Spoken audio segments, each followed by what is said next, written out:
like in my bedroom. I just start swimming right You there. just start from Alaska. Headed to the West Coast. That'll just be impressive. Didn't Bugs Bunny do that? I don't know. Maybe. If Forrest Gump eat your heart out. Ooh, I ran to the West Coast. Yeah, well, I'm swimming to the West Coast. Oh my god. Anyways. I was about to make a very dark and very local joke, and I'm not going to say that loud now. Oh, we are live. Hi there, everybody. How's Hi. it going? So, Did you bring us presents? why don't we just kick right into it? Because, man, there's a lot to do. A lot to do. I don't know. Did somebody tweet? Tell you what, I will recap while someone tweets. Perfect. I already did. So last session, you guys did quite a few things, actually. Yeah, you did a fair number of things, including handle high-level negotiations to stop a war and start a marriage. We still don't know what they look like. Still don't have a clue. Most importantly, last session, let's see. Hang on, actually. Sorry, I wanted to actually recover everything. So you did some high level negotiations, stopped a war, started a marriage. You know, like you do. You were maybe almost kind of Abducted? Yes. Taken by a very large unknown spaceship, but thanks to Anna's clever piloting tactics, you managed to get out of there pretty quickly. Oh, you also managed to hook up Alien Girl to your ship so that there is now a slightly off-center sleeping young alien female of a race that you still don't really know much about, other than they are hairless, pink, and have big eyes. And most importantly, you ran across a group of would-be pirates attempting to plunder your vessel. Turning it out, they're not very good at it. In fact, your group was so not intimidated by them that you actually invited them over for food. And they were hungry. You find out as they're eating that they're actually escaped slaves that have been slaves for most of their young lives, because it seems that most of them are still teenagers, and they are escaped slaves from their pirate handlers and are attempting to get by doing the only thing they really know how to do, which is be pirates. That's all they've ever seen. You're slaves and you're pirates, as they said, and they didn't want to be slaves anymore, so they were attempting to be pirates, and pretty gosh darn awful at it. If I think everyone will agree. Lucas also succeeded in scaring the living fur out of one of them. And we ended last session with you guys trying to talk about and decide what you wanted to do with them. So you have, you have their assumed names. Slash, which is apparently their leader, the blue-skinned Meebo with the big puppy dog eyes that can't look intimidating no matter how hard they try. The only human of the group with short buzz brown hair that goes by the name of Sunder.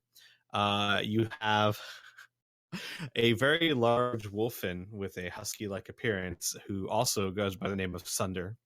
And Third Degree Burn, the larger wolfen's younger sister, who I still think chose probably the best name a pirate could ever have. We'll go ahead and start the session there. What we can do is we can handle this more narratively. And I would like you guys as players to kind of tell me what your thoughts, what your plans, what do you want to do with these kids, these adolescents? What are your plans? Well, we lightly talked about it, but what do you guys think? I want to keep them. I mean, I think it's clear by this point you're not going to let them plunder your vessel. Mm-mm. Well, we might set up a training course for them, but that's a different matter. Yeah, Pirating to be- 101. To be fair, I don't know if they could plunder us. Like, even if we just kind of stepped aside, would they even know what was valuable? Like, They we've walk got out so with the much ore. shit.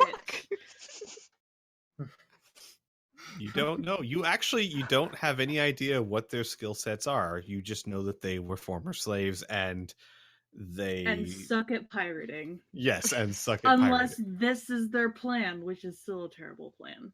It's working so far, though. Yeah, on us. Literally anyone else would have blasted them out of the sky. Fair. Or run away. I don't want to keep all of them permanently. That's fair. Like that's essentially where I am. Mm-hmm. Mm-hmm. I still, I'm not quite sure how many people would back me up on this one, but I'd still suggest, since we're going to be doing a long haul in one direction, that maybe setting them up and things like that in the one place that has society instead of cooped up in a ship for a long time, and then going over to, since we're going to be, oh geez, hello. Sorry. I- Sorry, I'm opening up the stream so I can see the chat. Okay. Oh, that means whatever you play can be heard over your microphone. I am fixing that too. Let's see. As well as we probably don't want them to go over to, I don't know, a zone that might not be the most, might not be good for us. I'm unsure if it's. Well, I'm just saying that it might be dangerous to go into a culture that has tried to distance itself, knock on the door, say hello, say that, like, hey, that old war before, we got one of those. Another person that seemed to be have rebelled against or whatever the flip, got one of those too. Yeah, that's gonna be a whole can of worms. We poked around in its brain by accident. We were And trying to found help. this. Mm. Yeah. Yeah. I'm honestly down with sending that to Candyland. Although that'll be a fun civilization to start them on. That would be. Depending on who we send him to. Yeah, no matter what, it's going to be a really weird template to give them for the rest of the universe. Yeah. But I do agree, I don't want them on the ship when we go to the cyber civilization. What I was thinking, and I think I suggested it already, have them, like, teach them basic shit on the ship, and then when we get closer to the cyber civilization, like, have a couple of chaperones, like maybe Tessa, Elisa, and maybe somebody else, maybe Sarah. I'll take them to the monks, and then learn some stuff there. Because the monks seem like a safe place to go, in my opinion. And who knows, they might find something there they're really interested in. But like Squeeze said, we don't know their skill set, and if we're thinking of perhaps setting them up on Zeberon eventually, having them know basic mathematics and shit like that would be a good thing. Well, I will tell you guys that you have about 2 months left in your journey. You're right on the edge of the galaxy. You're about to reach the unknown, not unknown, the empty space. Leave the gravitational forces of the galaxy. That's impossible. Gravitational forces go infinitely, but you know what I mean. So you still have about 2 months on your journey before you reach your destination with which to do what you would like. Teach them, decide, and then send them to Candyland. And never tried at this distance, but everything surprisingly, everything Dio has told you has turned out to be true so far. So the fact that he says you can reach Candyland from anywhere hasn't been tested, but again, Yeah.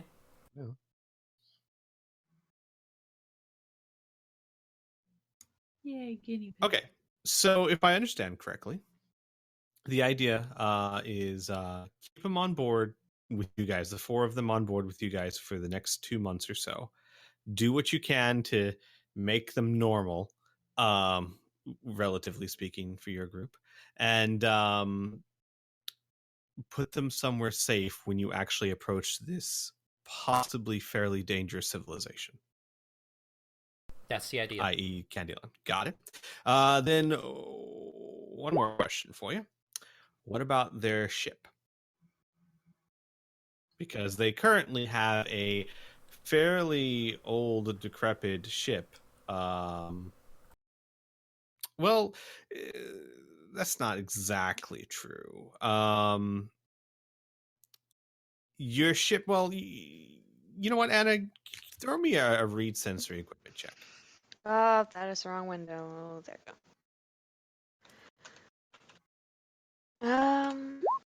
Oh, jeez. Wow, okay. My read sensor is 85. Yeah, so by a lot. Good job. The ship looks to everyone's eyes like a really old decrepit ship, like a junker, one step away from being thrown into a junkyard. The sensors, however, Anna, give you subtle clues that you're able to pick up and piece together. This ship is a bit more than it seems. It's got a massive engine signature for a ship of that size. It also has several different heat signatures where it would make no normal sense for there to be heat signatures on an otherwise cold hull, which in your experience and from what you're reading might be concealed weapon ports. Given your background, Anna, it's safe to say that this is a what would be considered a lurker ship, a pirate ship designed to look as unthreatening as possible, but could probably pack a decent punch if push comes to shove. How big is it? Not incredibly big. Maybe a third the size of the second chance, or half the size of the second chance. Not the inside, obviously, the main ship. So it's a fairly small ship. Think the size of Serenity in the Firefly show.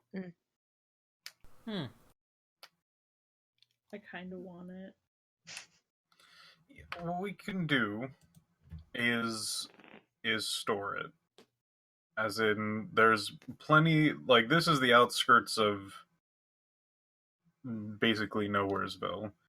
We find a place, a rock, planet, weird second space junk pile that we fly across, put it there, mark down the place, and go. Sounds mean, like that is true. But how will we... Do we want to return back to it for what? To try It's and a take it. ship. You know how expensive those things are? Well, Yeah. I Do know, we have but enough food? like what do we want to do with the ship? Like, do we want to keep Well- it? Well, I'm not quite sure if we can fly a second ship, but we could sell it, give it to the kids, ransack it for parts. You can do a lot of stuff with a ship. There's a lot of wealth in a ship. Especially It is true. since it's got like a shit ton of hidden gems, apparently. Yeah. The thing that I'm concerned with is the way that we're planning on bringing our ship back to Zebron is not by FTL travel, which this ship does have, this other ship, but by use of a gate. By Okay. calling up Zebron and just were there. So Right. that ship does not have a module that allows it to contact Zebron and go to Zebron. Right. So it would have to go through FTL. Going through a FTL all the way to Zebron Well, would that's probably not take a very true. long time. That's not, and I you could tell this, or you could ask the kids, and they would let you know. Not entirely true. Being a pirate ship, it has several grapples installed on it, magnetized grapples. Theoretically speaking, you might do some minor damage to the outer hull of the second chance, but you could attach the ships and just fly through the wormhole. The only real complication would be you would have to take basically a 2-month trip back to where the ship is and then jump from there. With how much we could make off of that, like if we did decide to scrap that thing, like That is we are true. strapped for cash, Yeah. Mr. 100 credits to Look, my look, name. look. I didn't know that it had grappling bullshit, okay? No, it's true. He didn't. I'm would just at least concerned about put out that it's a gate, and since a gate opens, you could literally fly that side by side. Probably. Could you? Okay, so again, Lucas is absolutely correct. You could. However, it is slightly more dangerous because it does not have software installed on it to autopilot to and from the black hole. Can certainly be done, and it's not insanely dangerous if they were to fly unattached to your ship. But there is always a small chance that it would make a wrong. I would put a good pilot behind its seat if you wanted to do that without it being attached to the second chance. Yeah. So If it's that not makes like sense. a stable portal. It has some. No, the things portal's to it. fine. Well, the portal's built What's for difficult what? is when you get to the other side, you are immediately buffeted by the gravity of the black hole, and Yeah. your ship and ships that commonly travel through the temporal gates have software installed on them to do auto calculations to compensate. Yeah. Now, I would even say a decent pilot could just manually compensate. There's not a huge risk there, but you certainly wouldn't want a novice trying to do that. They might overcompensate or underreact and get sucked into the black hole. Oh, okay. Okay. So I guess at that point our options are tether. If we're planning to bring this back, we can just leave it wherever. But if we plan to bring it back, we can tether it. We can probably also, if it is just a program that helps out with that, we could probably get something to install onto it. If And not, technically, I mean, we could explain the situation, and we do have two. I can't remember what they're called, Squee. The thing that lets us communicate, because right now I've been watching a lot of AEG. Stargate. There you go. I keep thinking 0-point module. AEG. Okay. So we have two AEGs. One's connected on the outside of the ship, one's connected on the inside. So that's what lets us communicate, use our communication systems between the two ships. What we could do is take off the second AEG, put it on the other ship for now, have somebody that we trust pilot the other ship, and take a second portal after explaining the process with Haken. I mean, that's possible, though. I'll let you know right now, Anna. You could confirm this. That would be fairly unnecessary. Honestly, put someone competent behind the other ship, and you fly through the same portal, and you should be okay. You would just need someone competent there. Okay. Yeah. So I'm sorry. I love that you guys are being creative. I just don't want you to have to be more complicated than you have to. If you want to take the ship back, the biggest choice to make is the 2 extra months worth it? Because worst comes to worst, you could grapple it onto the second chance and then wouldn't have any problems whatsoever. You just might need to pay for some minor repairs to the hull. That's it. So The main thing I'm worried about the 2 months is food. Mhm. Because I don't remember how much extra food we got, especially since we have 4 extra mouths now. Well, you did bring a fair amount of extra food. ACU, I believe, was fairly adamant about that, given that you weren't sure exactly how long your trip was going to take. If I remember correctly, you took, I think, 3 months worth of extra food. Because Just in case. Yeah, this entire room was nothing but a giant freezer closet, vacuum sealed closet for food. So 3 months of extra food for your group. Say with 4 extra mouths to feed, say cut that down to 2 months of extra food. Which, and I'm not just trying to be coincidental here. That literally just kind of comes out that way. And if we really, really, really get strapped for food, we can go to Candyland. And I thought you were we saying we have could take a fish freaking from Royale. gummy worm. Yeah, we've got a gummy worm with infinite amounts of fish on a daily basis. And Candyland does happen to have a list of amazing food shops. No. Which I could read for you. No. Please. We're not at Candyland. Not yet. No. I'm torture you guys every time you go. Okay, so is everyone in agreement at the moment of hiding the ship somewhere for now? At least. You can all agree on that? Yeah. I do. Wow. I'm enthusiastic about it as well. Okay. Well, the neat thing about space is that the vastness of it is in and of itself a great security measure.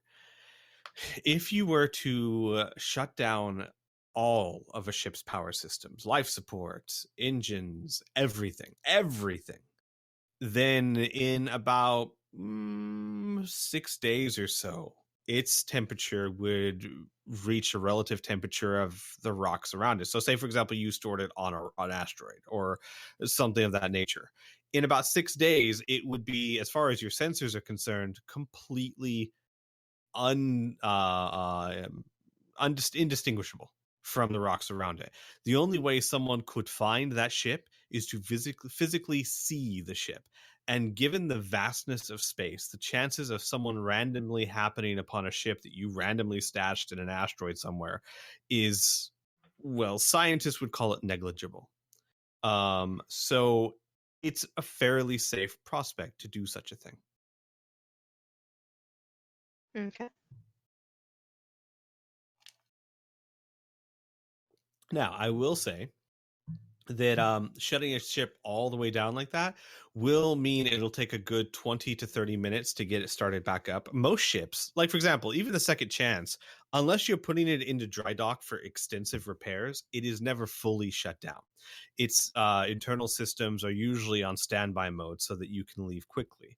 If you were to completely power down a ship and then try to repower it up, you're looking at a good 20 minutes or so for the startup procedures. Nothing horrible, but just something to keep in mind.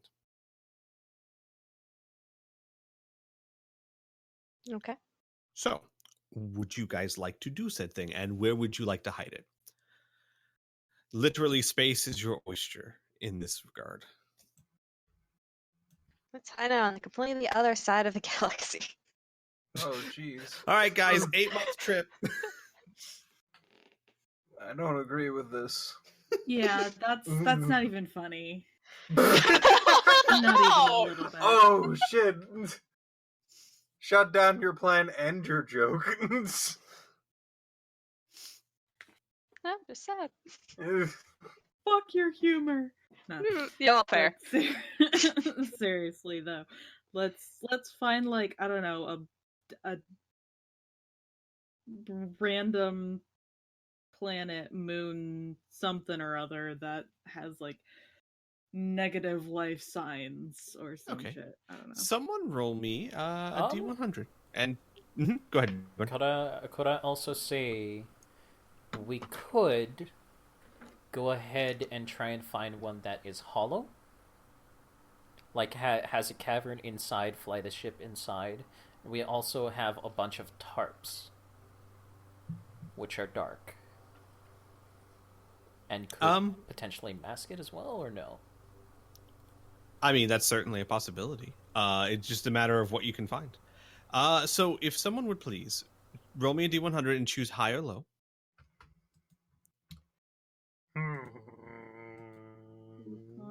I will give it to Mackenzie. Okay. I feel like I just got called out in class while not paying Yeah, I attention. know. Wait, no one Wait, called high or low. Nobody called high or low. Okay, so how about Do this? a I'll weren't roll. paying recount. attention. How about this? I'll roll. Uh-huh, Mackenzie, call high or low. Okay. Low. Low. Got it. God, We it got is just low. like high school. Jeez. All right. So you can find you spend. I'd say you spend a good day. Well, first things first. Let's do this. The teenagers seem fairly responsive to your ideas as you explain it to them. They you find very quickly as it's going to take a day or two to even find a hiding spot. Over that course of the day or two, you find that these teenagers are very naive of the world around them. It really does seem that the majority of their lives that they can remember, they have been slaves. And while that does give them certain particular skill sets that you're beginning to learn, it means they have a very narrow and very skittish view of the world. And basically, the fact that that everyone in this group acts with a sense of confidence. You're not so much that you're being authoritative or commanding. It's just that everyone in this group has a certain sense of confidence that is far beyond anything they've ever had. Being slaves most of their lives, they are very quick and willing to follow your lead. They also seem fairly skittish around you, but the idea that you want to teach them, help them, that they don't have to be a pirate, is very amenable to the entire group. So they are willing to help you out. You find that first of all, they end up, you actually end up learning their names in case you are interested. The Meebo, their de facto leader, is called Volrud Gind. Hang on, I'll copy these for you. It's called Volrud Gind. The pilot, the human girl, who claimed to be her pilot, is actually not a bad pirate. She's not a pilot. She's by no means as good as, say, you, Anna, or as Xavier was, but she's certainly not a rookie either. She knows her way around the ship and can pilot it well enough to keep up. The large wolfen is named Gandan Juns. It almost kind of has a musical Gandan Juns. And then, of course, his little sister's actual name is Bunfi Na. But in the course of the day or two that you look around, what you're able to find is not quite like a hollowed out asteroid, nothing quite that good, but you are able to find what is called a rogue moon. Hang on, I'm putting those names in there for you. A rogue moon meaning a moon that was formed as part of a solar system, but at some point, due to probably the very large impact crater that you can see on it, it was knocked out of its orbit and is now careening through space all on its own. It's not orbiting anything. It's just flying. Well, it's orbiting the center of the galaxy, I suppose. But other than that, it's just all on its own. And while it doesn't have any cave networks per se, the large impact crater left many rock-like overhangs and ledges where a decent pilot check could probably fit the ship underneath one of them, so that you would have to be very, very close on the moon itself and in that right area to even have a chance of spotting that ship. A surface scan from up above or an orbit would not find it at all. Sweet. Mm-hmm. May I suggest, if I roll a D100 and get a 1, that we find another ship that somebody else stored there? Oh my god, do it. Sure. It's a 1. By all means. Yeah. No. Aw. I create into the rocket explodes. That would be Amazing. Especially after I went into that whole space is its own security measure. Yeah, so no, there's no other ships there. In fact, there's no sign of life or civilization on this rock whatsoever.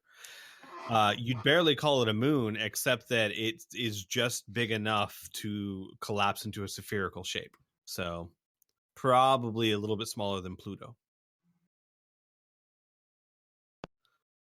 So, who would like to try and pilot the ship in there? You've got Chiro Hikiko, or Anna, you could try it yourself.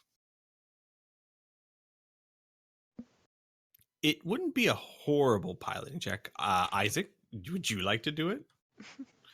No, Or Kid, maybe? Or I don't Luke? have it. Will fail until somebody succeeds. No, I'll say Kid and Lucas, you wouldn't even. This is not a bulldozer. You wouldn't even know where to start with something as complex as a spaceship. In fact, the last time Kid tried to do anything in the spaceship cockpit, you guys got thrown out of sublight speed. There might be a chance Anna might take Kid into there sooner or later and be like, "This is what this button does. This is what this button does." Let's teach them, and more to be like, "Don't press this. Don't press this." Panel you don't touch ever. What about if no? Don't ever touch it. Without Never. my permission. So basically, your choices are Anna or Chiro. Or I guess Heart technically could fuse with it. What about Indigo? Indigo, yeah. That is actually her response. Let's just do Anna, so maybe Isaac come with her, and then they can do the tarps.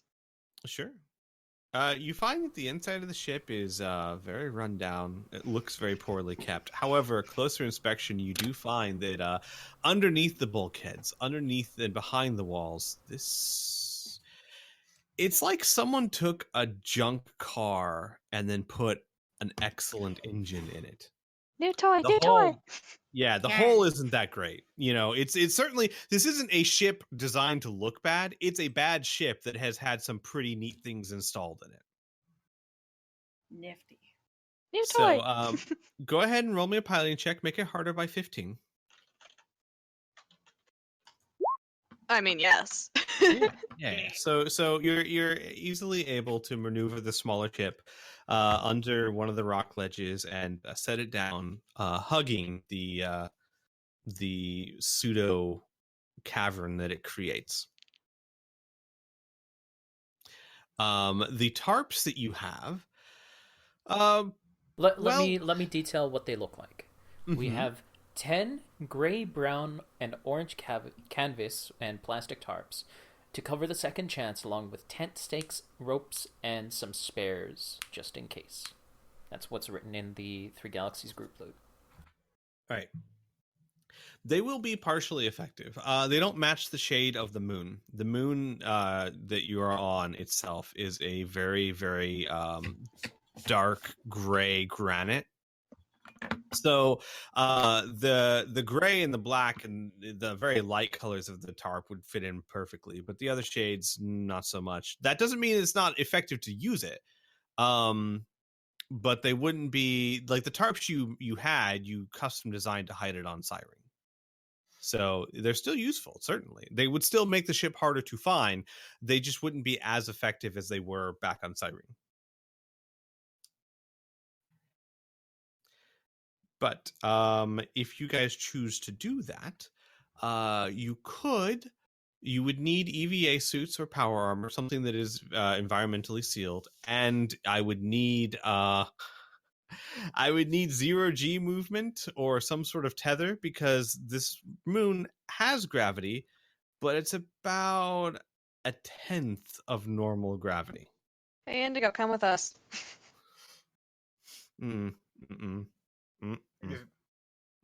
If you want someone who can move, Lucas can move. Oh, right, yeah. If you want anybody who can do any sort of, like, just nimbly bimbly anything, Lucas got you. Do it. All right. Does anyone have a disguise skill? Anything of that nature? I think I have a disguise. Yeah, there it is. Okay. Please roll me that. You don't have to make it harder. Well, yeah, you know what? Make it harder by 15 because of the different shades that don't fit the moon. We'll see how well you can compensate for those. Get the Wow. fuck out of my face. So Lucas is able to, with the help of everyone else, of course, notice the fact that the tarps you bought were for a ship the size of the Second Chance. This ship is not that big.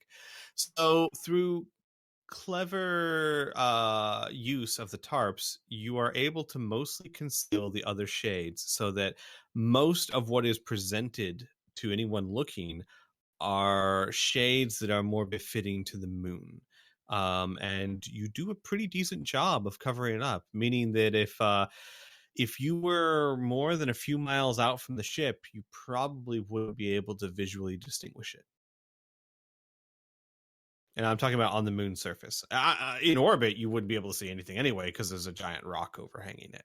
So someone would have to randomly find this moon, land on it, and travel on foot or in vehicle within a mile or two of your ship to spot it. Holy shit, that's great. Now let me roll a 1. No. Ruin everything. All right. It takes about a half a day or so to do. And then you guys are able to continue on your way. Again, I will just kind of narratively cover a few things as you guys actually begin to leave the galaxy and enter deep space. Once you start to do that, the view gets very different. Your view up until now had been like a starscape slowly moving past you in your faster than light travel. As you begin to leave the galaxy behind, you see nothing. You see inky blackness.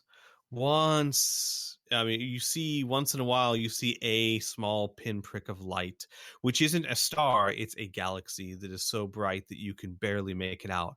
But for all intents and purposes, you might as well be at the bottom of the ocean with no lights because it's that dark when you look outside the windows. You have left the galaxy. Travel also speeds up immensely. You begin traveling 3 to 4 times as fast as you could when you were held back by the gravity of the galaxy itself. And things become a bit more, I don't want to say eerie, because it's kind of up to personal interpretation, but quieter. It's almost as if the ship doesn't creak the way it used to. And it's a weird sensation because you're not really in the ship, you're in some other thing, but there still is a connection to the ship. You can still see outside the portholes, you can still feel subtly some motions upon it, but things just feel a little different out here. Maybe it's just a psychological thing, or maybe it's an actual physical thing. None of you know, but there is certainly, you feel different out here, like you've left something behind, like you've jumped into the deep end. And over the course of the next 2 months, a couple of things will happen. First, I'll handle the teenagers. You find that each of them did have a job they were trained to do as slaves. Bunfina, the smaller wolfen, was actually trained as a pretty decent paramedic. She would commonly patch up her masters after they raided a ship of some kind. So she's not a doctor by any means, but she does a pretty decent job with medical kits. Her older brother, Gandon Juns, he was used as muscle by the pirates, not to take on any ships, but he was actually had the despicable duty of keeping the slaves in line. If the pirates wanted to make an example of a slave that misbehaved, they would force Gundam Juns to make that example.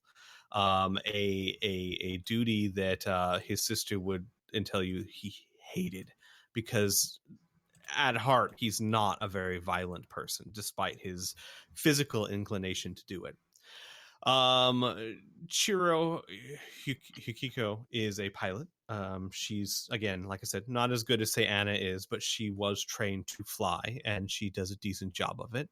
And Volrud Gind is a excuse me, a electronic engineer. He doesn't do well when it comes to fixing hull plates or making things, but if there is electrical wiring that needs to be done, he's not that bad at it. None of these people are experts in what they do, but they have received training in them, and they have a natural or trained aptitude for it. Beyond that, though, they don't have very many skills. None of them are literate. None of them know more than common as far as speaking languages go. None of them know how to cook or do most complex things. They are they were slaves, and it's fairly easy to grasp the concept that the more a slave knows, the more dangerous they are. So they were trained in their specific tasks and very little else. Okay. Kid has yes, a Kid. question. If any of them should want to learn their ABCs, Kid has the program for them. Yeah, Yeah. she does. Uh-huh. So, yeah. That's an option. I would say this. If you guys do want to try and start teaching them some things, I would say that the majority of the 2 months would be taken up by rudimentary lessons, because you really would have to start from square one. The 2 months would be taken up by learning the alphabet, learning to read simplistic lines. And you could teach him some other simple skills as well. You find that that all of them are fairly quick learners. In fact, it's never outright stated, but heavily implied by stories and things that you hear that slow learning or useless slaves didn't survive very long.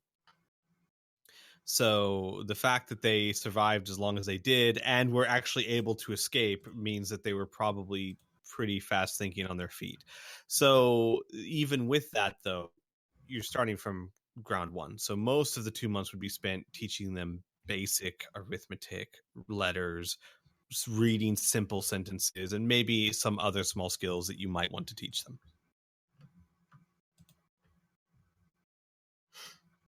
All right, I got a question. Mm-hmm. Now, yes, slaves, absolutely. Probably doesn't know much about anything.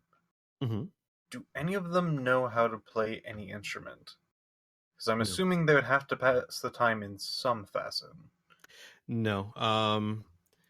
So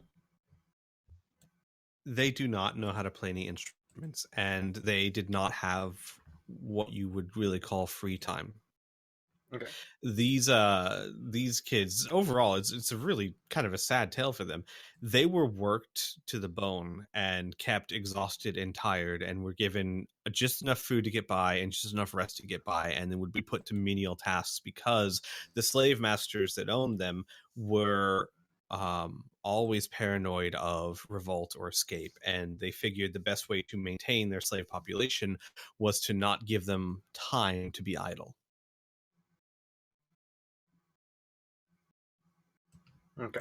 That said, I should also point out they're very hardworking and can go for hours. Like if you give them lessons in reading or writing or arithmetic, they will go for hours on end. It's very clear that these teenagers are used to very long hours of work. But no musical instruments of any kind.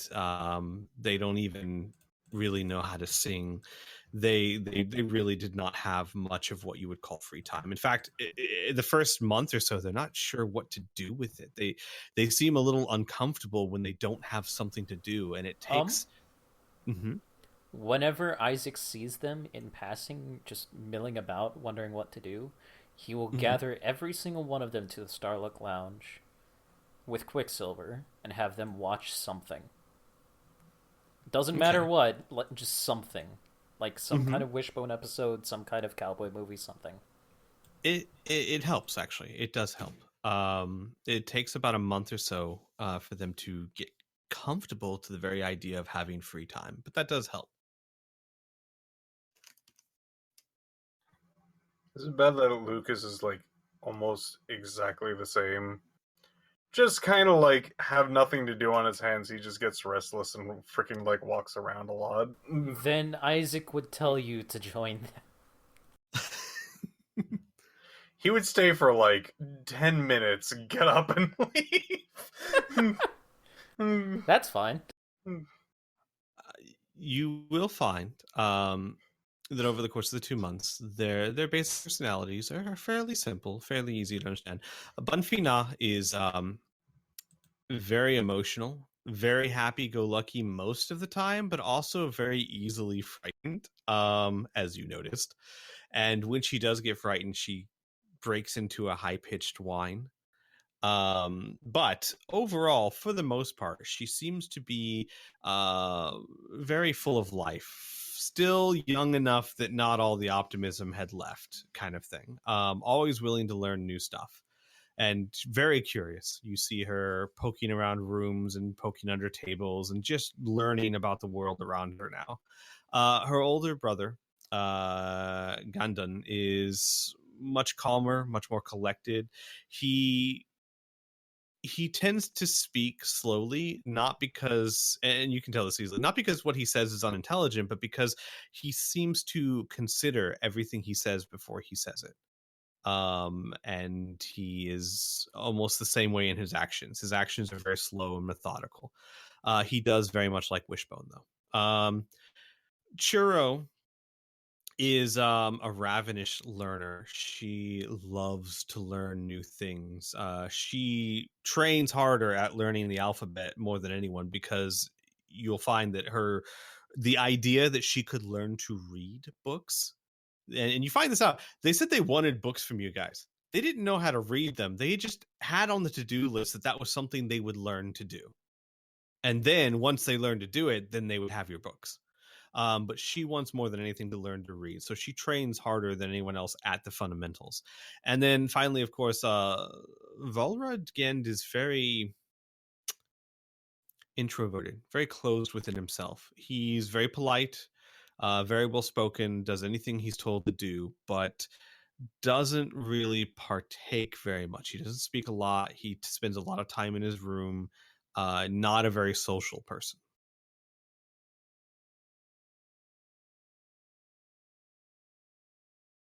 Cool. Yeah. Couple other things for everyone to note during this 2-month period. Where literally no outside forces happen to you. There's no gravity wells. There's no strange ships to encounter. It is 2 months of inky blackness, broken out by the small pinprick of light once in a while. But during the 2 months, and sometimes kind of over the course of the 6 months in general, there are a few things that everyone notices or sees around.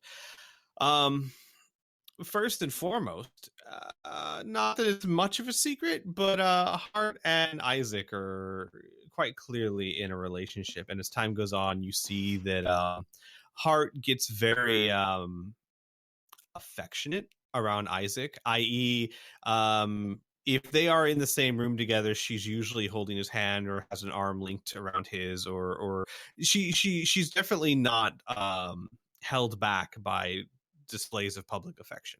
I mean, within reason. She's not jumping his bones or anything in the mess hall, but she does seem to be, if they are in the same room, they are near each other and usually linked arm in arm somehow. That sounds totally out of character for Hart. I don't know if I can believe this. That's true. I can't imagine her being cuddly with anything. She's all business, that one. So your fault, Isaac. Yeah, totally. It was funny because Byrne was actually like, "Do you think it'd be a secret?" I'm like, "This is No." hard." Yeah, I mean, I just wanted to know. Like, I never considered what the interaction with the rest of the crew would be. Like, Well, would she want to keep it a secret? Fuck, I don't know. Hart was talking to Anna about how attractive she found Isaac. Lucas walked in on you guys naked in bed. So really, I mean, not Yeah, walked well. in so much as teleported in. I don't know. So he probably knows. Yeah, I don't know. is the best detective. I mean, Nothing in gets this case, by yeah. him. Jesus Christ. Except for how to unlock the door. Yeah, how to lock and unlock the door. Ugh. I'm not gonna lie though, probably the only person on board that's not gonna like put two and two together is Kid, and that's because they don't know that there's supposed to be two things that go into they just there's nothing there. It's Cyber 6 They're notes. holding hands a lot. Yeah, You know, maybe People maybe that's are some weird and touchy. Maybe They it's don't some care. new combat technique they've developed. Combat New technique. combat technique. Oh god. All right, Kid, Heart. hold our hand while we cross the street. Heart, when the bad guys come, I'm gonna take you and I'm gonna beat them with you, okay? Yeah. Yes. Soul Reader jokes. Anyways. So a couple other things to go over. Mainly, I'm going to kind of cover the NPCs over the course of, and again, this is over the course of the whole 6-month period. This is basically, what you've noticed change in them during this time. Tessa still spends a lot of time with Hart, and was most likely the first to know about the whole relationship thing. She also, and here's the thing: if you as players feel, for example, what I say isn't true, then let me know. But I don't think this would be a problem. I would say over the course of 6 months, she kind of rebonds again with Anna, in the sense that up until now, Tessa's relationship with Anna has been one of seeking approval, wanting to prove that Tessa is just as good as her bigger sister, that she doesn't need anyone. Over the course of the 6 months, that's kind of changed. Tessa's kind of spent a lot of time with Anna, and probably way more time than you guys ever had on Zebron. I mean, Or even yeah, before, probably. probably, yeah. And Tessa's grown more comfortable. Maybe it's the friendship with Hart, because Tessa didn't really have many friends on Zebron, not you did the secluded lives you lived. Maybe it's spending more time with you, but the relationship between you has turned into one, at least from her point of view, of less of seeking approval and more of just she's comfortable in her place now. So she's much less competitive, much less standoffish, much less doing dumb things just to prove she doesn't need Anna, like she used to. Dare I say, maybe matured just a little bit, just a tad. Though if anyone that has seen Tessa's room after she and Hart have a slumber party, which happens about once a week, that sentiment might actually go out the window.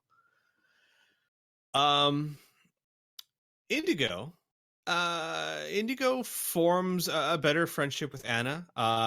Basically they become drinking buddies. And basically, as far as Indigo's concerned, Anna's the type of person that after a long day of work, there's no one you'd rather just hang out with and get drunk and talk about whatever. You know what I mean?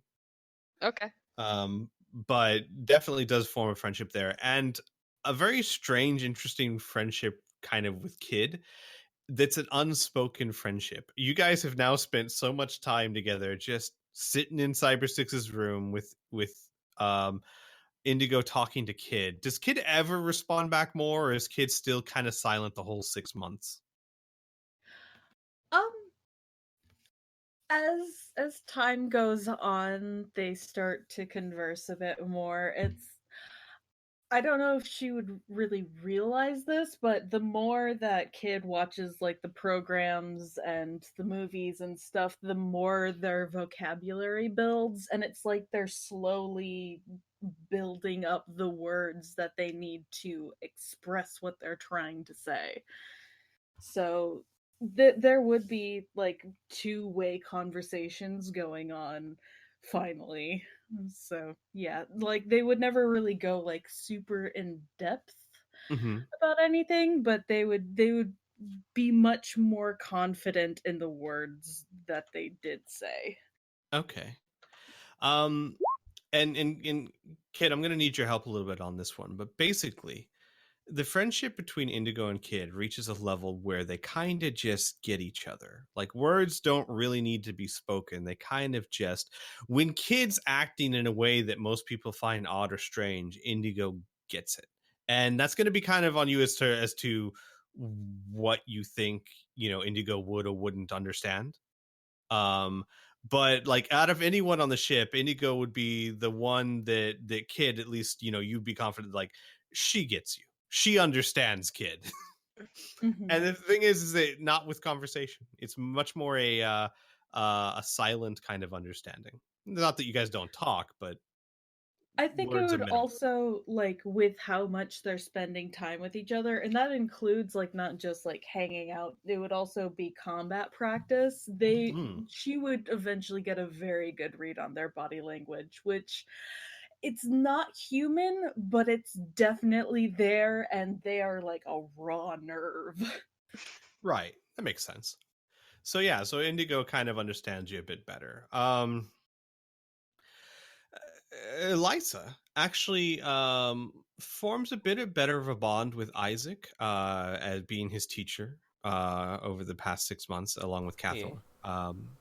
And you do learn a little bit more about Eliza and her backstory. She grew up poor on the streets of Cyrene, the megatropolis of Cyrene, and became a priestess of Dearest. And she really is what she appears to be, which is rare this day and age. She is a kind soul who has devoted herself to the service of others, and has given her an enormous amount of patience and weirdly speaking, analytical thinking. She is very slow to respond emotionally in negative ways. I mean, it's not like she doesn't smile and enjoy herself and even make the occasional joke, but she is very slow to act in anger. It's very difficult to rile her up.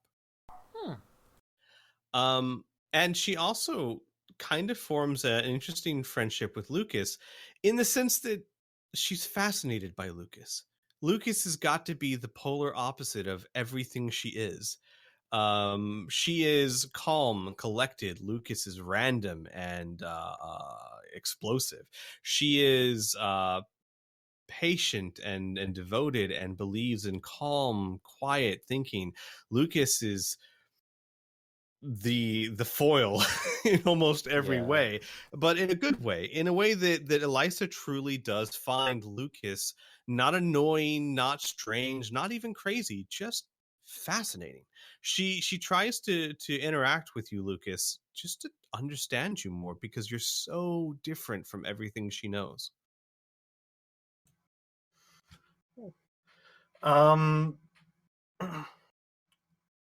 He would probably embrace this mainly because he's bored out of his goddamn mind in this. Like he has, he's out of spells. He has just the usual people that he gets to interact with. He has rarely pulled many pranks, just because these are his close friends, and so he's just they're trying to find something to do. He's constantly fiddling with something in his hands. Usually it's just one of those he just kind of has random strings and cloth that he's constantly tying and untying in his hands. So I don't know if Eliza would have any effect, of course, on Isaac or Lucas, but Lucas, obviously you learn the same things, that she is basically the opposite of you in every way. I don't know if Lucas thinks that's a bad thing or like her kind of finds that interesting. But she definitely enjoys being around you simply because around Lucas, it's never boring for her. It's always something new. Yeah. Lucas would probably, since he does have an audience with her, would probably at least try to entertain her because that's just his natural motive at this point is just oh, a person, I could show you a thing. Would you want to do he would probably, like, almost every single time try to just entertain himself by showing her different things. That said, I think that she would want to return the favor. Lucas, Oh. would you say that Lucas would let her teach him a spell? Yeah. Okay, give me a second. Let me pull up what she can do, and I'll choose something. She'd try and find something that would fit you as well as possible. But I mean, given the time spent and the time you would spend together, and if you know, Oh man. Sanctuary as a ludicrous mage spell. no, I have the perfect one. Okay. But can you imagine, like, a transparent big top? So, Lucas, Yeah. feel free to modify this how you kind of see fit flavor wise. Just keep the same stats, but flavor wise, this is all yours. She teaches you deflect. And I'll write this down for you, but just so you know, range itself, duration 1 melee action per level of experience. You roll a normal 20-sided die +4 for his or her parry, plus any PP attribute bonus. Other bonuses don't apply. If successful, the attack is deflected by a small energy field and harmlessly hits the ground 1d4 times 10 yards away. Such a deflection may hit an ally or an innocent bystander if used in a crowded area. And when I mean deflection, I mean ranged attacks, lasers, bullets, things of that nature. Nice. With that spell, you can literally just ping bullets off with your hand if you roll. So feel free to flavor that how you will. I'll throw it into your Skype window for you. Cool. But that is another spell that you now have in your repertoire, as almost an attempt to bond with Lucas. Yeah, no, he would be more than welcome to just have something that can actually occupy his mind and hands. And then we get to Sarah, which another interesting thing for Sarah, and especially this kind of grows as she sees Isaac and Hart become more affectionate towards each other.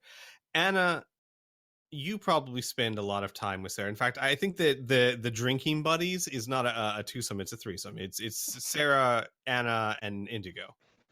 And Sarah will more and more confide that she likes Lucas, but she just doesn't know how to respond to him, or if he even likes her the same way, or anything of that nature. And he's such a random person; she doesn't know what to do. Eventually, though, whether this be through, and this is up to you, whether this be through, let's say, advice from Anna or Indigo, or she just picks it up on her own, she realizes how bored Lucas has been and how he hasn't pranked anyone. And she does the most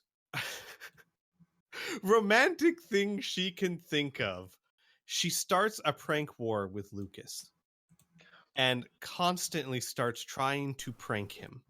Oh, shit.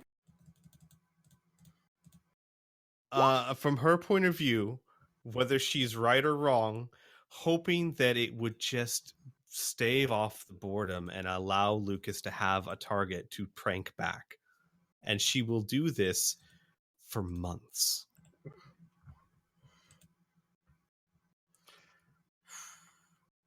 I guess that would definitely occupy the rest of his time. Would this be something like, would this help alleviate the boredom? Would she be right in her assessment of this being helpful? Yeah. Actually, absolutely. I'm just trying to figure out exactly how he would react. Would he just take it all with stride? Would he, like... Okay, I think this is what he would do. Mm-hmm. He would start a small, like every once in a while he'll just, like, try to gather as many people as he can, and just like, alright, someone here has been pranking me. And then he like puts down like a piece of paper that's just like, ha, got you with this one, like sign Sarah. Someone's been putting this around.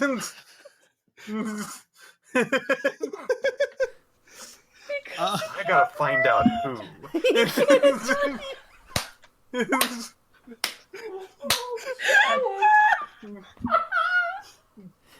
And during such meetings, Sarah has the most innocent-looking face, like me. Anna's just staring at her.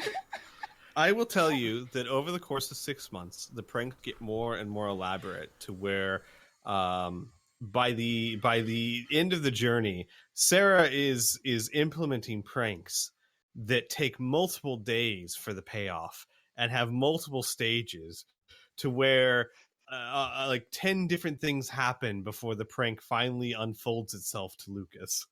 Oh. Yeah, they started off very simple, but she learns very quickly. Lucas would probably retaliate back thusly. He would most likely do the general investigation things of just who has done this. As well as, like, he would set very obvious, easy to get out traps, like stick with a box sort of thing.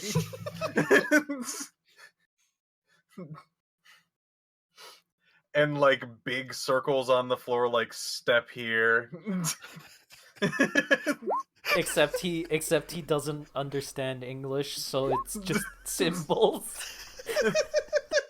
Arrows. Arrows with like feet stick marks. figure. Or like a stick figure. Yeah.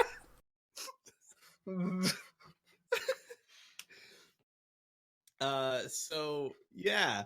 So that's basically how Sarah keeps herself occupied. And Anna and Indigo would be the only ones that really know this, but Sarah has decided, at least on her part, she's going to make an attempt to get Lucas to like her. Because the truth of the matter is, and of course, if only you would know this, she doesn't even know if Lucas really likes her or not, because he's such a random individual. Sure, he has done really nice things for her, but what does that even mean, right?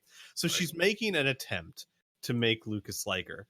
And right now, as of this stands where we're starting, she has no idea if this is getting through, but she does seem to be enjoying herself. Well, good. And I'm giving her a prank skill. I don't even have a prank skill. I will give it to you too, because you should have had it a long time ago, I guess. Tell you what, give yourself prank skill at 75%, because I'm giving you a free skill. Right. Actually, wait. Do you mind if you use that as one of your 3? Or did you have your heart set on? If it is one of my 3, I would like it higher, if that would be okay. Yes, I'm fine with that. Yeah, then because I would think like Lucas would actually be pretty decent at this to begin with, but okay, so yeah, make it one of your 3 and give it 85%. Okay. But yeah, Sarah now has the prank skill. Is there a like percentage per level, or is that like a? Yeah, I'd say 5. Yeah, 5% per level. Sure. All right then. Okay. Couple others to get through real quick. Rael. Well, Rael's in a bit of an odd situation. He can't really go very far. He's in the cargo bay. A lot of that would depend on you guys as players. What do you do with Rael? Do you interact with him? Do you find ways to keep him busy? That really determines how good or bad or what he does while he's here. You think Kid's not gonna be there every time he summons fish? Oh, I assumed. I just didn't want to say. But yeah, Kid's gonna spend time with him, and just like there was the smell thing that he was just like, yes, my people can speak through smell, and Kid's just like, how the hell is that supposed to work? Mm-hmm. He would try to teach you, but unfortunately, well, no, Kid does have super sense, right? A superior sense of smell. Yee. If you spent dedicated time over the next 6 months, you could start to pick up gummy worm pheromones. To a very simplistic degree. Like a simplistic degree, as in you can smell when he is happy or sad or nervous or excited, but you wouldn't be able to speak through sense yet. But enough that you can tell his general state of mind. Uh-huh. God, gummy worm pheromones. Uh-huh. And he never seems to get tired of fish. Like, you gotta think, like, eventually even him in 6 months, no. His Never. fish are like kids' crackers. You just could never go wrong. You get the Unless feeling, you try and eat their food, and then you've done a terrible thing. But you get the feeling that out of everyone's wish, he is happiest with his. Probably, yeah. I can see that. Quicksilver. Interesting note on Quicksilver. Quicksilver goes through an interesting phase. He becomes more and more stir crazy on the ship as 6 months go by, to the point where he begins to just drive Isaac nuts because he's just constantly bouncing off the walls, metaphorically speaking. But within the course of a week, probably 4 months in, right before you guys start going into the inky blackness, a change comes over him. He becomes much more mellow, as if he's just found a way to cope, and he becomes much less annoying, much less aggravating. Is this something Isaac would pursue, is to try and find out why? Yeah, he would want to understand. Sorry about the cat in the background. That's fine. He's very, and keep in mind, this is an AI robotic horse. He's very standoffish. He doesn't want to tell you. It would probably take you about a month and a half to find that Quicksilver has started writing stories. Oh. Being a robotic horse, he can simply, literally use like a word processor with his mind. But you find eventually a stored collection of short stories by Quicksilver. Are there any good? They're in the vein of heroic adventurer. Most of them seem to have the protagonist is a duo of a cowboy and a horse that always basically ride into town, face down the bad guys, have a shootout where the horse inevitably ends up saving the cowboy's life, and then they ride off into the sunset. A fairly common theme. Not badly written. Aww. But yes, in every single story, in the end, it's not that the cowboy doesn't have his moments, but it's clear who the Lone Ranger is and who is the Lone Rider? No, I forget the sidekick's name. Tonto, yeah, and who Tonto is. Yeah. Spoiler, Isaac's Tonto. Yeah, I figured. Well, that's cool. After finding that out, Isaac will compliment him on his short stories.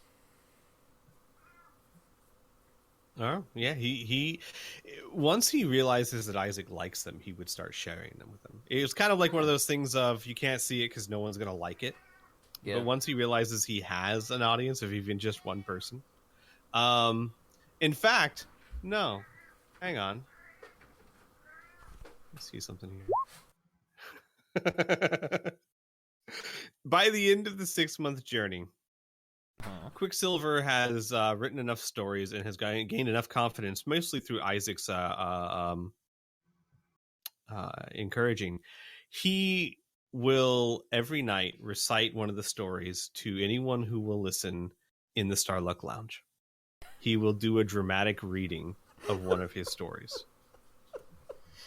So just set the scene of this very serious RPG that we have, where whoever, it's almost always the teens. The teens are almost always there. Heart is almost always there, and whoever else sitting on the couches as the lights are dimmed, as a robotic horse stands there on 4 legs and dramatically reads a short story that he has written. I love it. Kid stands in the background. Lucas does as well because he cannot just sit anywhere, and he will most likely occupy his time with other things, like cobbling things together. But he does enjoy the background sound. Here's the question: what about the 30 clacking teeth? Are they paying attention for their screenplay? Oh yeah, no, you know what? They would actually take the time away to actually listen to his story. Oh my god. So No. they can They- do a they would be dramatic sitting inattentive. retelling. What if Quicksilver wrote them a play? He could. Give them Oh my tiny gosh. cowboy hats. Okay, so yes, but by the end of the 6 months, the play is not written. It's not finished yet. It's still a work in progress. He is Okay. not ready to put it on yet. I love at the end of each of the readings, you just hear clacking, chattering teeth. Clack, clack, clack, clack, clack, clack, clack, clack. 2 more people to get through real quick. Frill, we haven't spent much time with Frill, especially since Frill has now gained the ability to speak. Yeah, Yeah, they have. they have. Nice of indeed. you to remember. Oh, I remembered. Frill is constantly by Kid's side. You may not be able to tell because Frill has gotten very good at shapeshifting into a mimic of Kid's fur if wanted to. But Frill is almost always on Kid's shoulder, either as their favorite forms, oddly enough, tend to be that of a miniature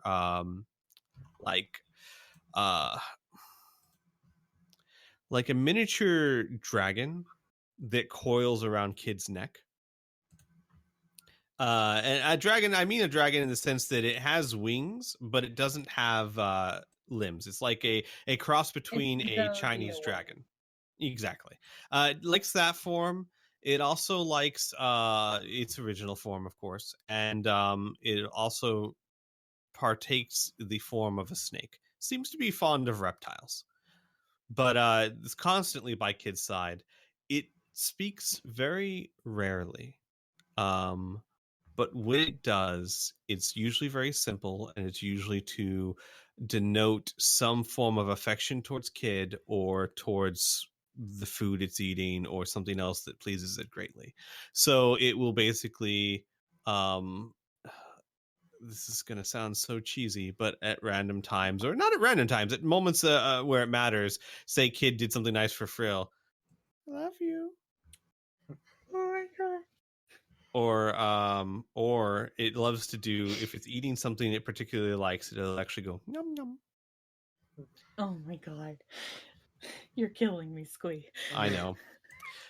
It can speak, but its intelligence is still that of an animal, so it speaks in very simplistic terms and very frankly. It doesn't have conversations per se, but imagine if your favorite dog or cat could bark. Basically, what would they say? I love you, show me affection, please feed me, I really like this. That's how Frill acts, just in common speech.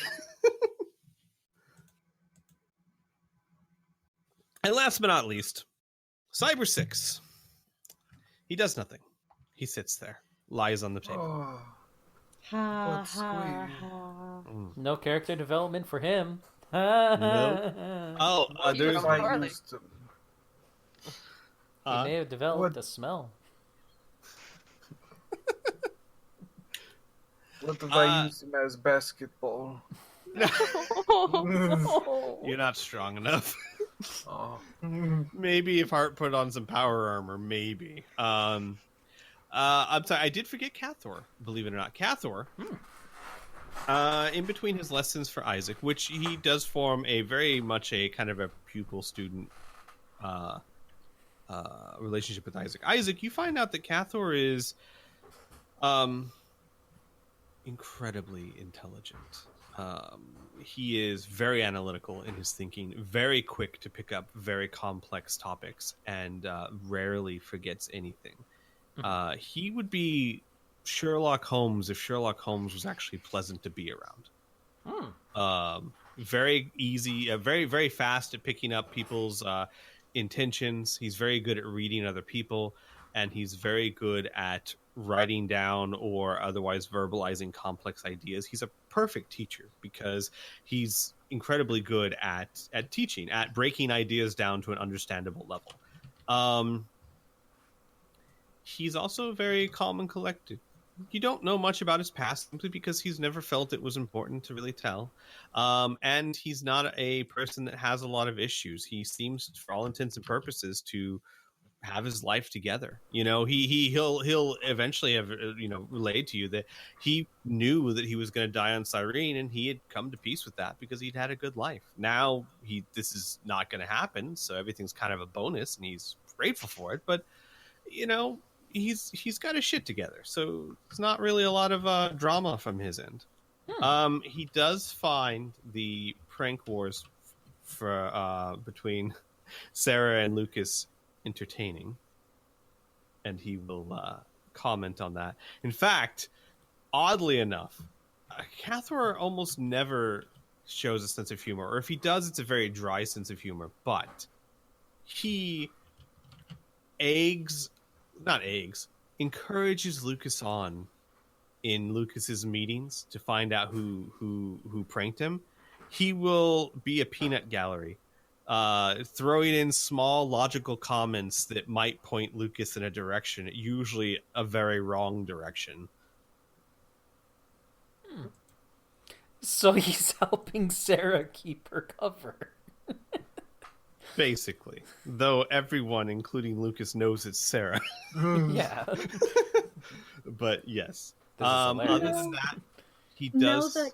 Now that kid actually can read, even they know it's Sarah. Well, they would have known it's Sarah even before that, but after that, they would read it and be like, wait a second.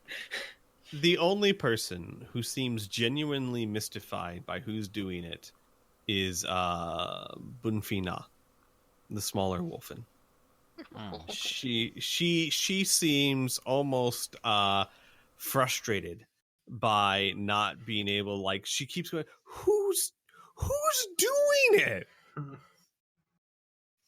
So she's pretty much the only one that hasn't caught on. As far as other things, Cathor has in the past 6 months enchanted the golden orb. He has enchanted it with a very powerful version of a spell.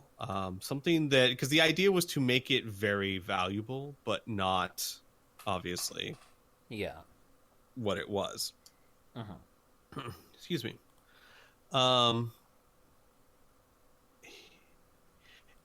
He enchants a very powerful Armor of Ithin spell into it, to the degree that if you have this orb and you were to activate it, it costs a fair amount of ISP. It costs 40 ISP to activate, but it puts up a bubble shield 10 feet by 10 feet of 600 MD. Holy shit. Okay. Damn. Okay. Do we still want to give this away?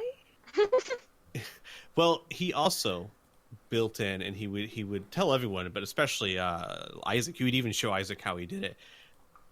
A built-in unstable feature, because the idea of this is to give it to them and then convince them they don't want it or not to use it or that it's not great or whatnot. It has a deliberate defect in that there is a 15% chance that it will not work. Interesting. Mm-hmm. Sounds good to me. So he's able to do that, and it's a very powerful enchantment. And Lucas, when you compare the two orbs together, it's clear it's not the other golden orb. I mean, it's difficult. The level of enchantment on the original is just depths beyond anything you've seen before. But the fake is now extremely convincing. And if you don't have the two to compare side by side, it's like saying, a campfire is pretty damn hot, but if you sit it next to a furnace, it's no comparison. But without that furnace, it's pretty damn hot. Does that make sense? Yeah. I think I understand, yeah. Good. So he does a really good job of making the deliberate forgery. And the only other thing before we move on, of course, unless players have something they'd like to question or address, is Isaac, if you could please make me 3 engineering rolls to represent you trying to help Hart learn more about her training device that Cathor made. Okay. The first metal one. orb. Ha! I did it! 2 more, please. Okay. I did it. Okay. I did not do it. Okay. But that second one's really good. That first one's good. Clappers? You're able to help Hart by through simplicity. I mean, the true mark of an engineer is simplicity. I mean, certain things have to be complicated, but the simpler it is, the more elegant the design is. Sure, a laser gun has many moving parts, but the less moving parts it has while still functioning, the better it is. Mm-hmm. And Hart seems to, when she dives into this ball, she seems to get lost in its complexity. And every once in a while, Isaac's able to help her understand something simply by not overthinking it and coming at it from a simple engineering logic. With your help, Hart is, after the 6 months, able to unlock 3 new forms for this metal orb. 2 of them pretty useless. They're pretty. One of them's like it unlocks into like a chandelier type device that displays colorful lights. Another one unlocks into what looks like shackles or bracers of some kind. Like you could wear them on your arms and they're together, but you're still not sure what it's for. It's very hard. It's hard to take off, but you don't know what it does or if it does anything at all. But the third and final form that you are able to unlock is it is able to be unlocked into what looks like a bow and arrow made out of an inconceivable amount of moving parts.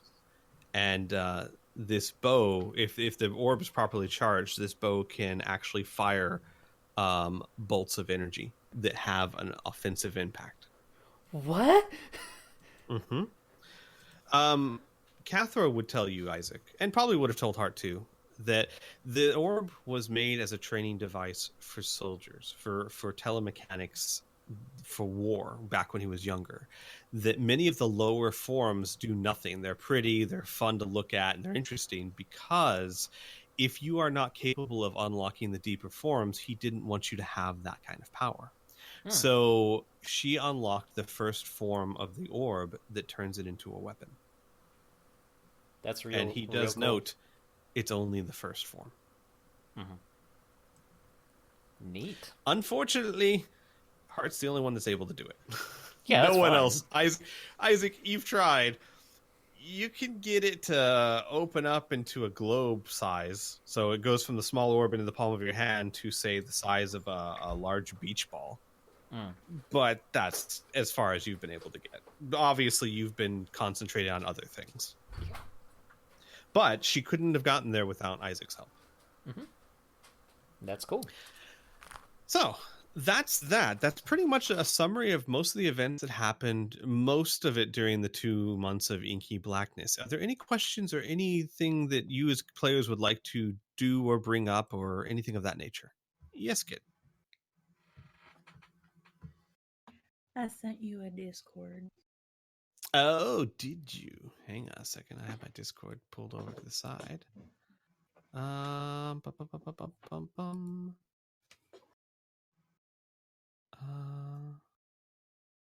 Oh, okay. You could probably describe that better than I could without giving away anything that you wouldn't want me to. So why don't you Oh. cover that if you're okay with that? I mean, Like well, what people yeah. would see. Um, well, as everybody knows, Kid never closes their goddamn door. So they're the exact opposite of me.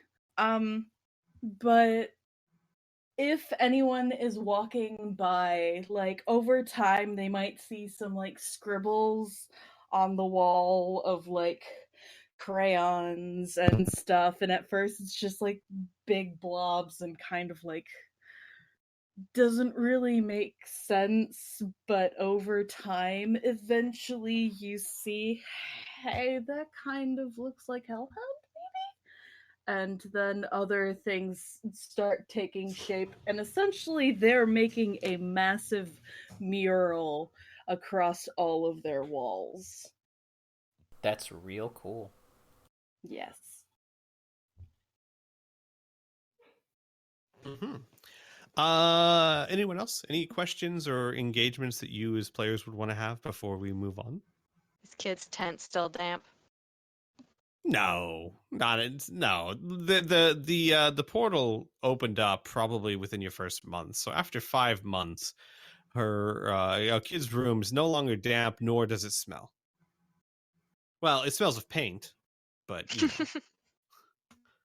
Yeah, they just haven't really cleaned up all that much. They kind of shoved everything into like very specific corners, but that's about the most organized you can expect from them at this point.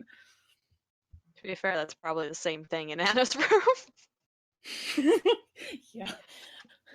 Sounds about right. Okay.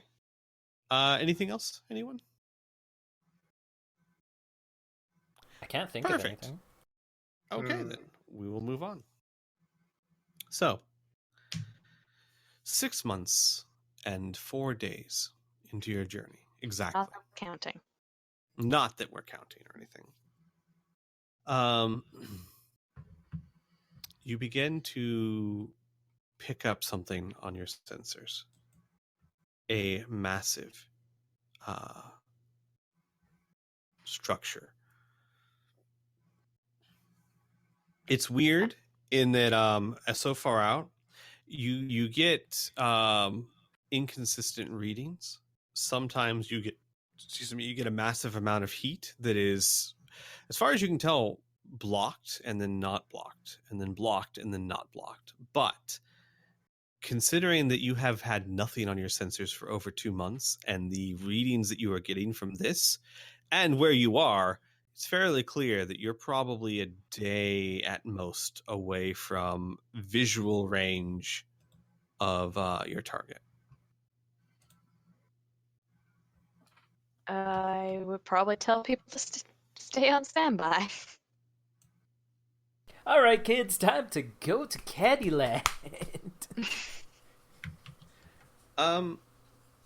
With that, when you guys are talking about that, considering that, probably Kid would be the one approached because Kid's usually there. Rael would go to Kid and he would say, "So, hi, Kid. So making a trip to Candyland? Mm-hmm. You think, You maybe wanna we go? could, like, I would like to see my mom. I could take you to see my mom. She's never met you." I have to fix the robot. So I can't. Right. No. I totally understand. I mean, just for like a few hours, say hi. I'm not dead. Because well, I did leave her like 7 months ago without really telling her where I was going, or be nice to. But I mean, I don't want to be an inconvenience. If you're saying that it's not possible, then it's not possible. That's fine. Kid over the comms is going to say, "Hey, so I think we should send Ryle with the kids." No, they wouldn't say kids, they would say children. Sorry. Oh, and you hear from behind it, no, no, no, no, no.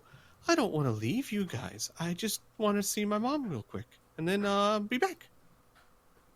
Kid looks at Ryle and says,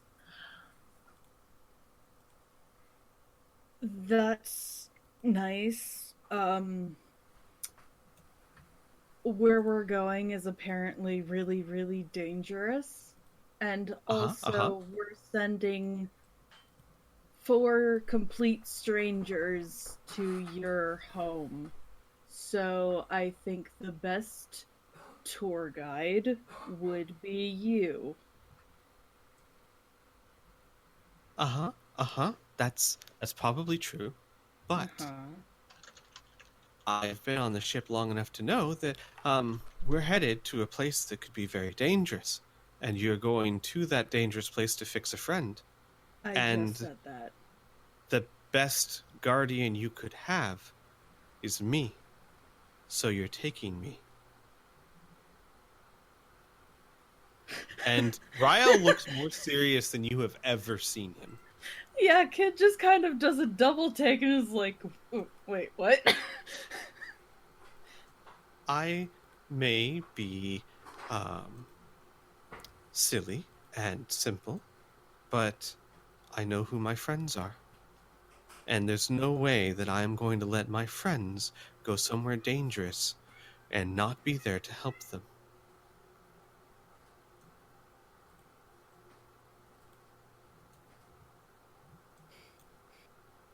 Yeah, sure, why not? Kid's not gonna argue. He nods and he goes, I don't have to be outside the amulet or cause problems, but if there is a problem, I mean, and he like draws himself up to full height, I can be pretty nice to have around. That's true. So if it's a choice between coming with you or going to see my mother, she can wait a little longer. If out of character, if we send the kids to Candyland, would we have to go back and retrieve them, or is there a way that they can be like, "Poof, we're back"? We would have to retrieve them. The only way that we can even get them to Candyland is via the remote, which means that Lucas has to be with them, and then Lucas takes the remote back to the ship. Mm-hmm. So what we could do is we could poof the kids to Candyland, come back, keep Ryle on the ship, and then we go and retrieve the kids, take Ryle to Candyland to visit his mom. That is a viable way to do it.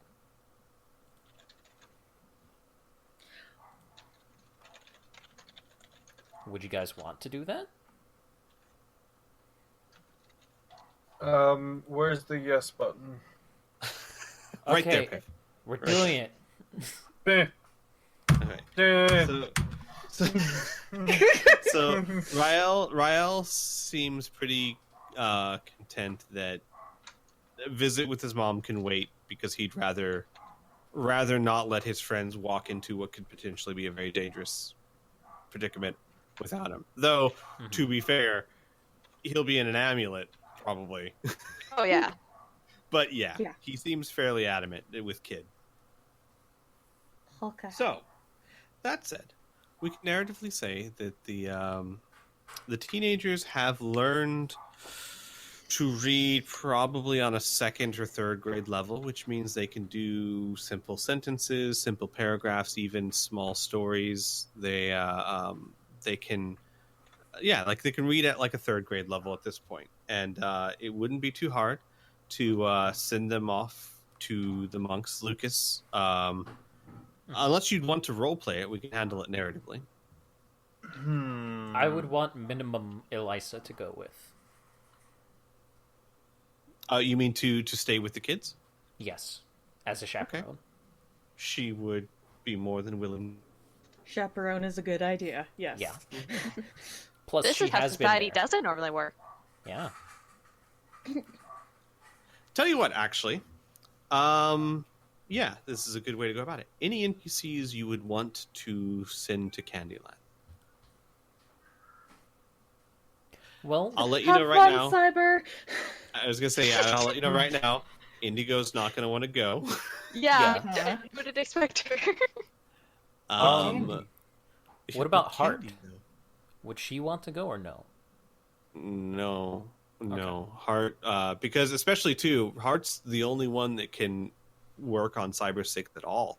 So, and over the course of the past 6 months, she has done what she can to work on him, and has probably slowed down his Decay. decay. Yeah. So she wouldn't. Here's the thing: she would go if you forced her, but she would not want to go. She wants Cyber 6 fixed as much as anyone else. Isaac wouldn't force her to do that. Let's see. Maybe Sarah and maybe Tessa, up to you guys, but we are purposefully putting NPCs over there to make sure they're safe.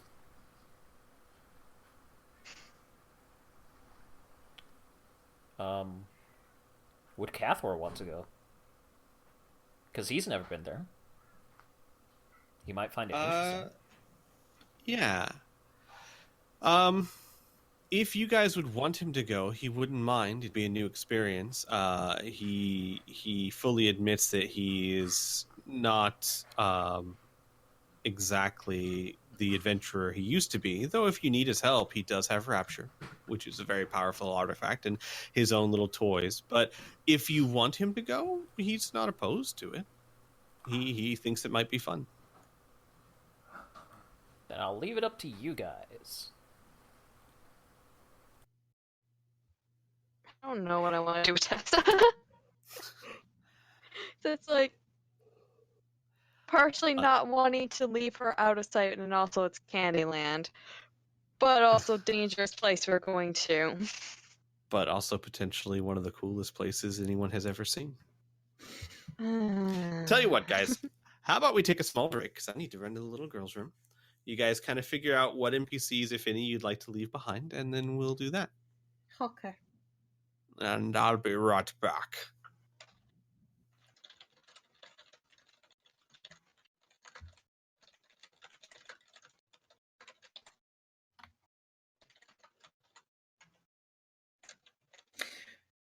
So, who Hi. are we dumping in Candyland?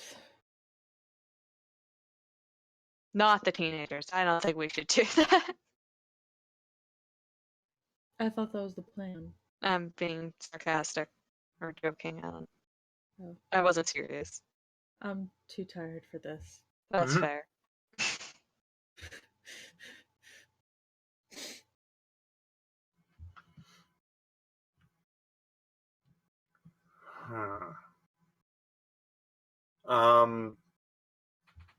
I didn't really plan that many people going to Candyland. I think 4 kids, chaperone's pretty good. Anyone you want to keep safe? Sarah, maybe. Yeah, but also we might want to keep some people on the ship in case we need to call back to the ship for some reason. Mm-hmm. And have them do one. I don't know, but it's a possibility because who knows what's gonna happen once we're there. You know what? That's a good point. We can always shenanigan something. So at least of those 5 going to Candyland, who's coming with us to that place? I don't think Sarah, and I don't think. Yeah, like Sarah's basically a non-combatant for the most part. Yeah, no, I wouldn't want to bring Tessa into the place.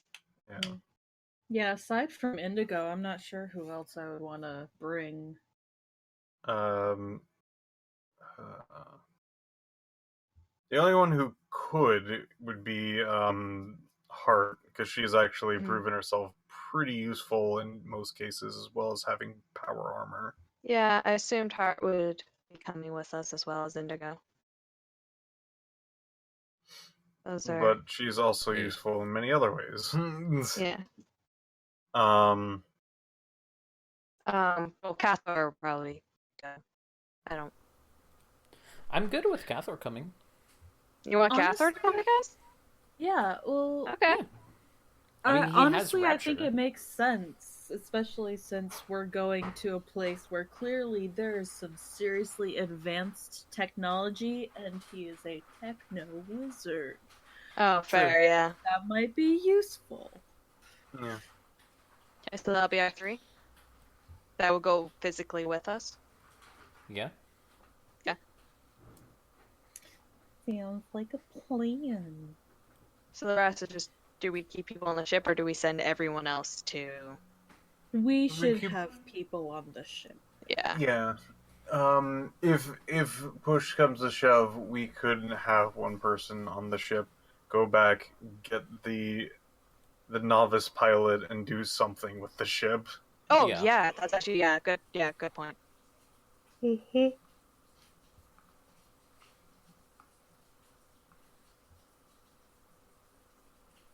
Um, who? Okay, so how about this? We have Elisa going, along with the children, the kids. Sarah's a non-combatant. I have a feeling that she should go as well, plus she is not gone. Tessa knows how to pilot power armor, because that was her wish. Does she know how to pilot it or she just know how to build it? No, she Pilot. knows how to pilot. She knows how to pilot. Okay. Yeah. Okay. So Tessa could use Heart's power armor if Heart doesn't use it. So she could stay on the ship as a backup. Okay. Along with maybe Heart, depending on if they want her to go as well. Cathor would probably be very interested in this society. I know that You'd be interested in either. Yeah. Well, yeah. Indigo's definitely going. So I think we should do that. Elisa, Sarah, and the kids going to the Candyland. How does that sound?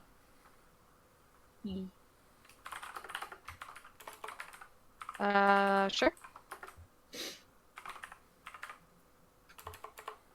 I think I'm gonna send Ace to Candyland. Oh my gosh, yes. Yeah, that's right, Ace. That's gonna be great. Just make sure he doesn't get eaten, because there's crazies over there. It's true. Oh. He might just get eaten. No! We gave But him a then little again- butter knife to defend himself. He has a spoon. Oh, even better.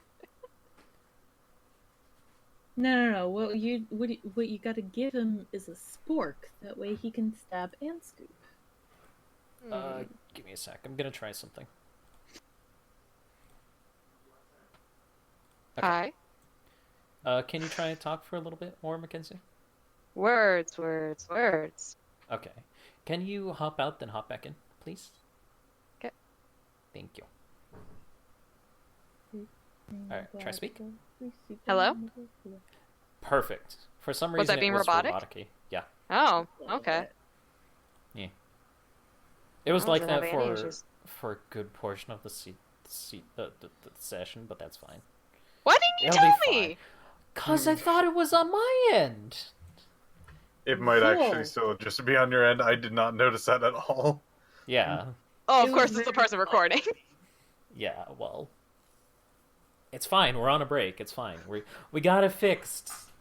I've been robotic for like almost 2 hours. It's okay. It wasn't that bad. No worry.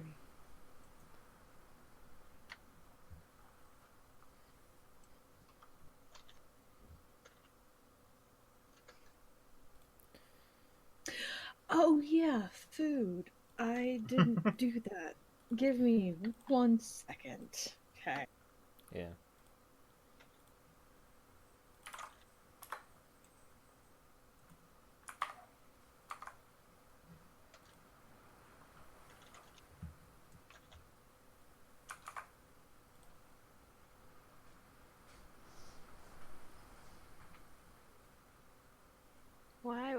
It's supposed to be a snack.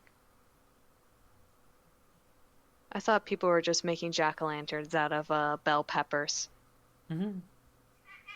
Well, they That's kind of were, interesting. but they're with the intention of being eaten, not decoration. Yeah.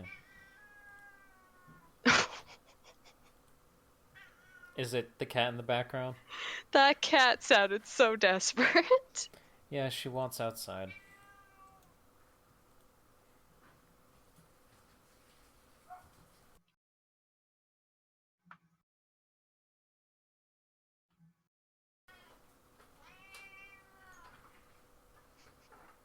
Yeah, kitty. Yeah, she's outside now. So she can fuck right off.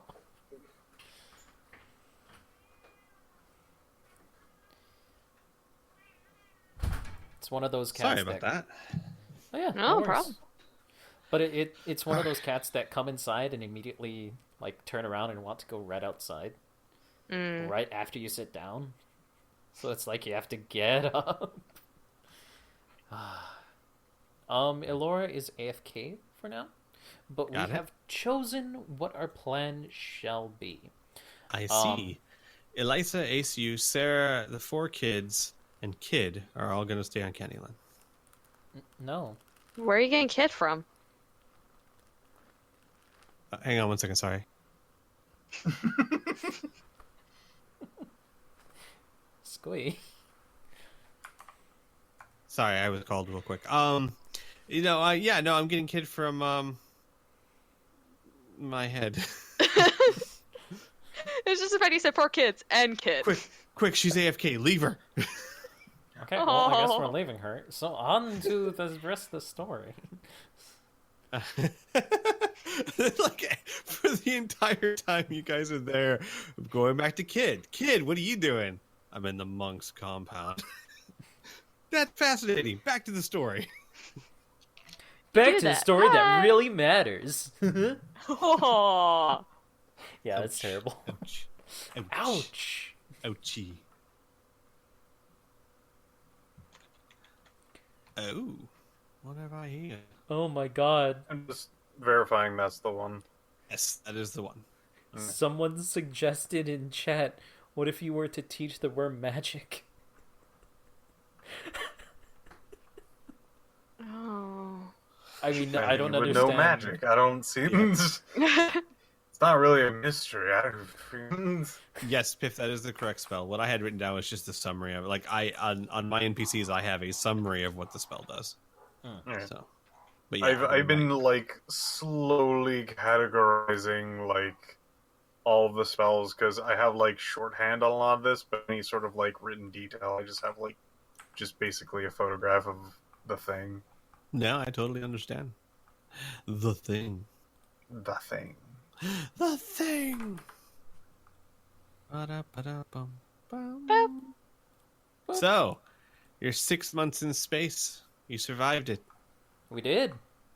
Mm-hmm. Welcome back, Kid. Or Welcome back. person. Yeah. Person Clappers. indistinguishable from player and character. Clappers. Let me sleep. All right. So we'll just oh. Hang on. Is she just gonna appear behind me? No, I'll say this. We can say this while she's doing what she's doing. Yeah. Narratively speaking, you Lucas can take the party to the monks. The monks will be more than happy to shelter them for any length of time needed, provided that the people staying there are willing to pull their own weight, which you know by now that is not a problem. I mean, Sarah and Elisa certainly aren't afraid of some hard work, and the kids work harder than probably all of you combined. And Ace, well, he's probably going to be the cook. Yeah. So The monks are gonna have the best damn dinners they've had in a while. Probably, Yep. yeah. So, with that, they are more than happy to shelter them for however long they may need. And it's a very quick trip. You basically pop down there. You're back in a few hours. Which, by the way, I should point out, because this has never really clearly been stated, but the ship has to be relatively stationary for it to work. So the good news is it works even way out here. Not that it's bad news, but it's also important to note that you can't use it while going at faster than light travel, or even quickly, like at sublight travel. You pretty much have to be fairly stationary. I don't mean 100%, but the transporter can't have moved that much, or cannot be moving that much when it's used. So, but it's a fairly easy trip there and back. And with that, you are all back in the second chance, making your way towards the energy reading. And it's about another day of flight where things get really tense. Things start to get kind of nervous because, man, it's been 6 months you've been waiting to come here, and you don't know what you're going to find. You don't know what's in store. And, you could get blown out of the sky the second they find you. You don't know. You know, out of all the places you've been, this by far is the hardest to have expectations for, because it's a race unlike anything you know except for Cyber 6. Who's clearly an outcast. Yeah. I will say this, Kid. Probably at some point, obviously Indigo is going to be in Cyber 6's room. No, you know what? This would probably be after a spirited sparring session, because working out the tension, right? Indigo would probably, while they're kind of both sitting there breathing hard or whatnot, Indigo would mention to Kid, just wanted to let you know, I'm fixing Cyber 6. Whatever it takes.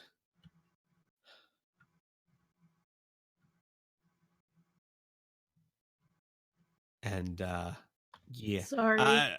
No, it's fine. I had a mouthful of mac and cheese, so yeah. Yeah, Kid would essentially reciprocate the sentiment. Just She like, nods. I'm not leaving until he's fixed. Good. Me either. And then early the next day, Anna would call everyone to the cockpit. Oh yeah, I am. You are now within visual range of the Cyber Collective. And this is what you see.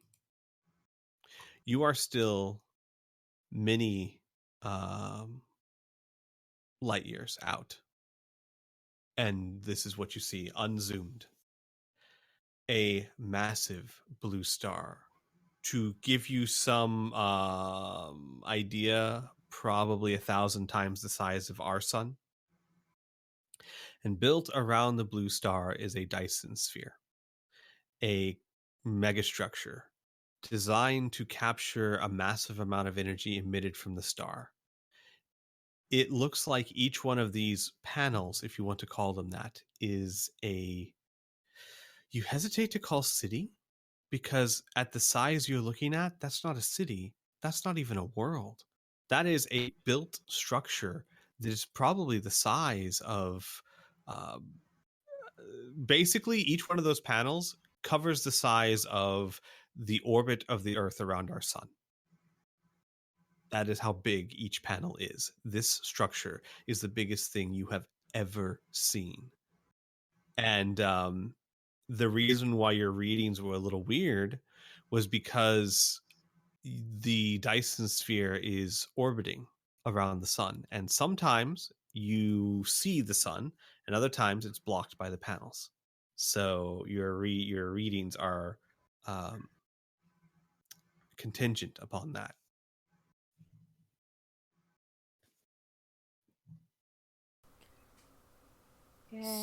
So can we hail them? Who the hell would we hail? Just the sphere. Just a star. Hey, we have a star. loudspeaker. Hey, just put this out on several different channels and just add that direction. Hello? Just keep going through all of them, going, hi, hi, hi. Hello? Bonjour. Is anyone there? Hello? You get no response of any kind. No acknowledgement whatsoever that anyone's even picked up your transmissions. So I guess we should go closer? And keep an eye out for lasers. Yeah. Interesting thing to note, Anna. Do me a read sensory equipment check. Anyone else who can also do it. I'm gonna have Catherine roll too. I make it by 40. Okay. What about you, kid? No. I Okay. was doing an everyman because kid just likes to look at shit. Cathor would reach over Anna's shoulder and point to one of the readouts, and Anna, you kind of follow his finger and immediately see what he's pointing at. You see no noticeable. You're not picking up any radio waves on the frequencies you use. In fact, you're not picking up any radio waves anywhere near the spectrum you use. Typically, radio waves are on the low end of the light spectrum. You know, radio waves, then infrared, then the visible light, then ultraviolet, and then gamma. You X-ray, remember and then that from gamma. grade 9? Yeah, well, I would be an astronomy major if I could do the math. But the thing is, you don't pick up any radio signals whatsoever. You do pick up an immense amount of wave signals in the X-ray spectrum.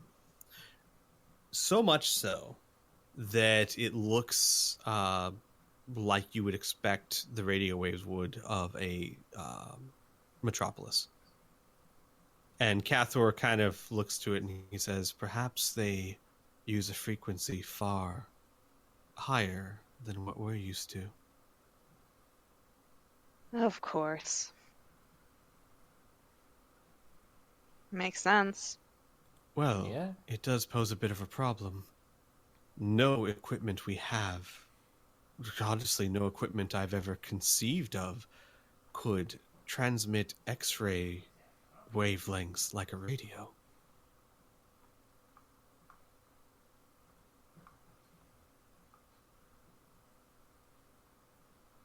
So I guess we keep getting closer.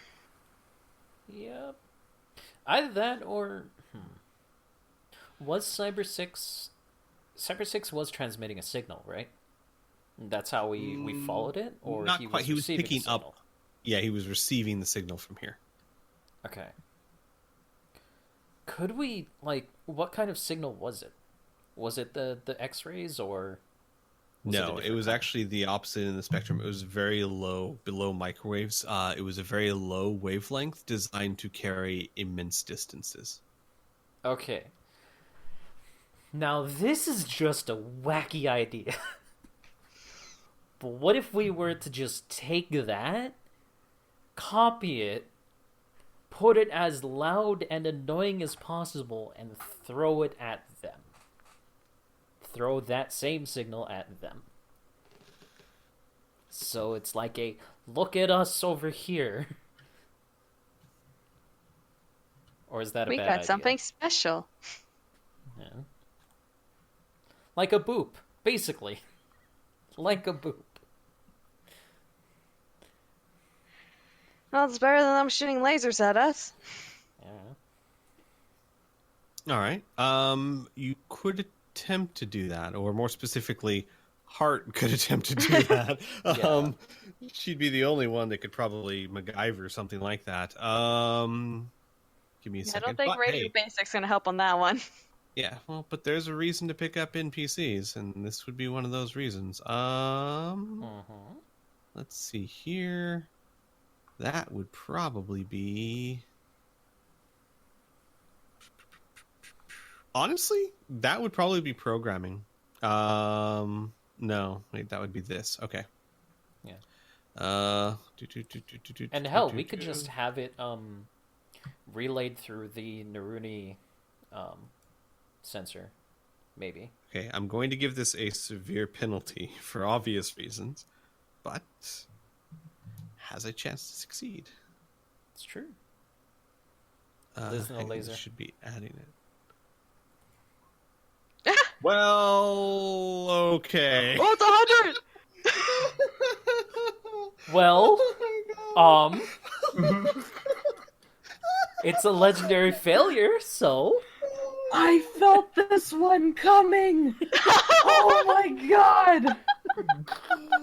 Right before he hit it, I was just like, I can just feel the 100 about to pop out, and there that it was. wasn't a knowledge skill by chance, was it? No, it wasn't.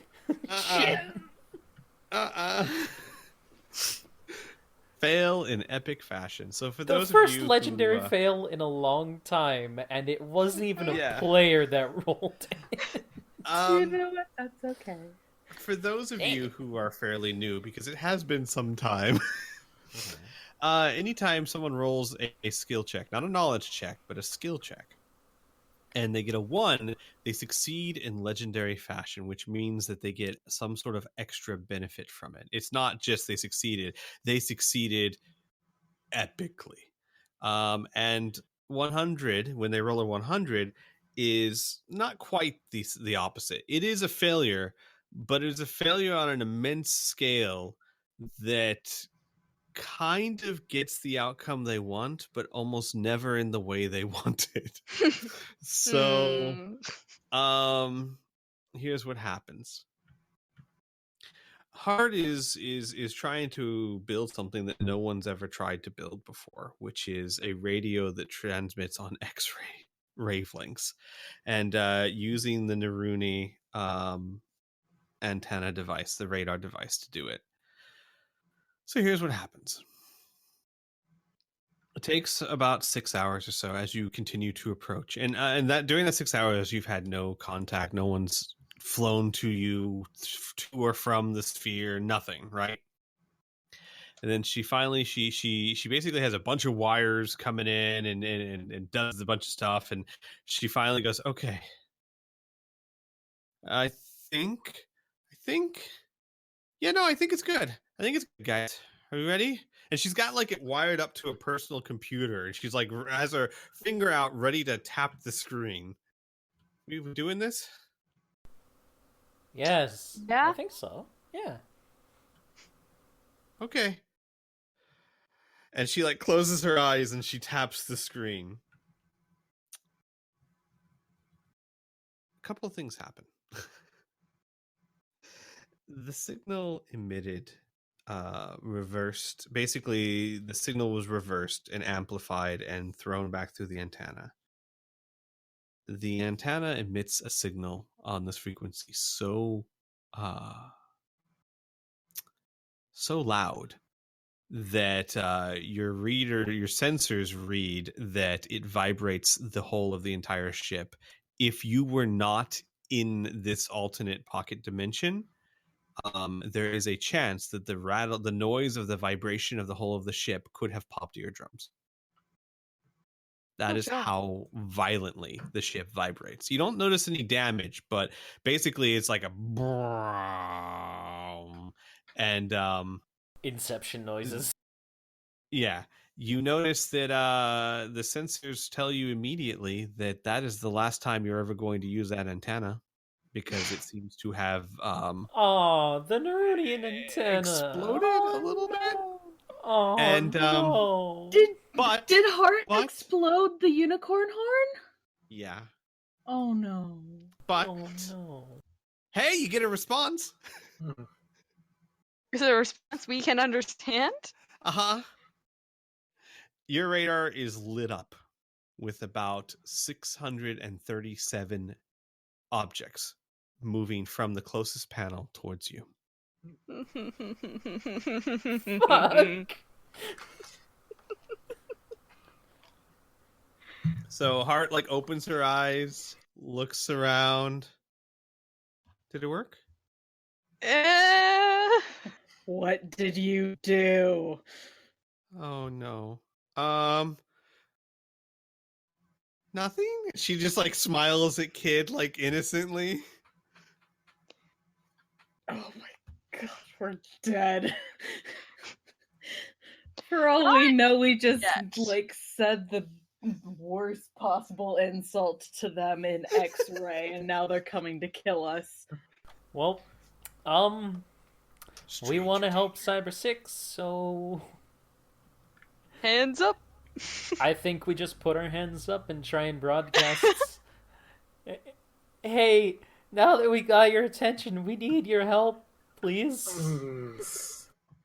Hey, buddy. How's it going? Hey. Cyber, can you talk now? So it doesn't take long before you are surrounded by sizable ships of somewhat familiar origin. These ships are reminiscent of the some of the ships in the ship graveyard you came across. The ones that were stark and angular and gray and bare. The ones that we These- determined won. Exactly. These look a lot like those. They've changed a bit, obviously, but they look a lot like those. They surround you, all 637 of them. Oh my god. They get within about 500 meters of you, the closest ships do. And they range from what look like with the size of a small space fighter to the largest you see is probably a cruiser. I mean, several times bigger than your ship, but not like a giant battleship or anything of that nature. But certainly, shooting your way out of this one would be difficult. And the thing is, your ship is bombarded with X-ray radio signals. Luckily for you, your ship is designed to keep out X-rays. Otherwise, it could be bad. Yeah. Doubly lucky for you, you're in a pocket dimension. So, hey, even better. But it looks like if what Cathor and Anna was theorizing is right, they're trying to talk to you. You guys have nothing that can communicate with that. In fact, Yeah, you just tried and you fried your unicorn horn. Yeah. I'm still trying to talk. The entire time, Isaac is still trying to broadcast, so they should be able to at least recognize that. That we're I would trying to talk imagine. back? Yeah, Okay. but with an inferior technology. Lucas thinks, like, is thinking, what if we used, do we got any lights on this thing? We could flash it in Morse code. I know Morse code. Actually, God. sure, let's do that. Why These not? buttons, Lucas. Lucas, It's the here's best the button. idea we got. Yes. Is this the on-off button? Yes. Oh, God. Yes. All right. All right. So, what do you send in Morse code? Greetings! We need some help. Mention Cyber 6. SOS. Not yet. Lucas, Okay, fine. Morse code's a skill, right? It is basically radio basic. Yeah. Roll me your radio basic, please. By the way, Mhm. he probably would ask the team what they wanted him to say before he just freaking. Sends over a kid show. Not this time. He like is about to press like, okay, what do we want me to send? Because I guess this is important enough for not me to just fool around. So I could, but I'm guessing you don't want me to. Not this time. Sorry, Lucas. So what do you want to send? His finger hovering over the button. It's up to you guys, but I'm tempted to just straight up say we have a cyber that we can't fix. We need your help.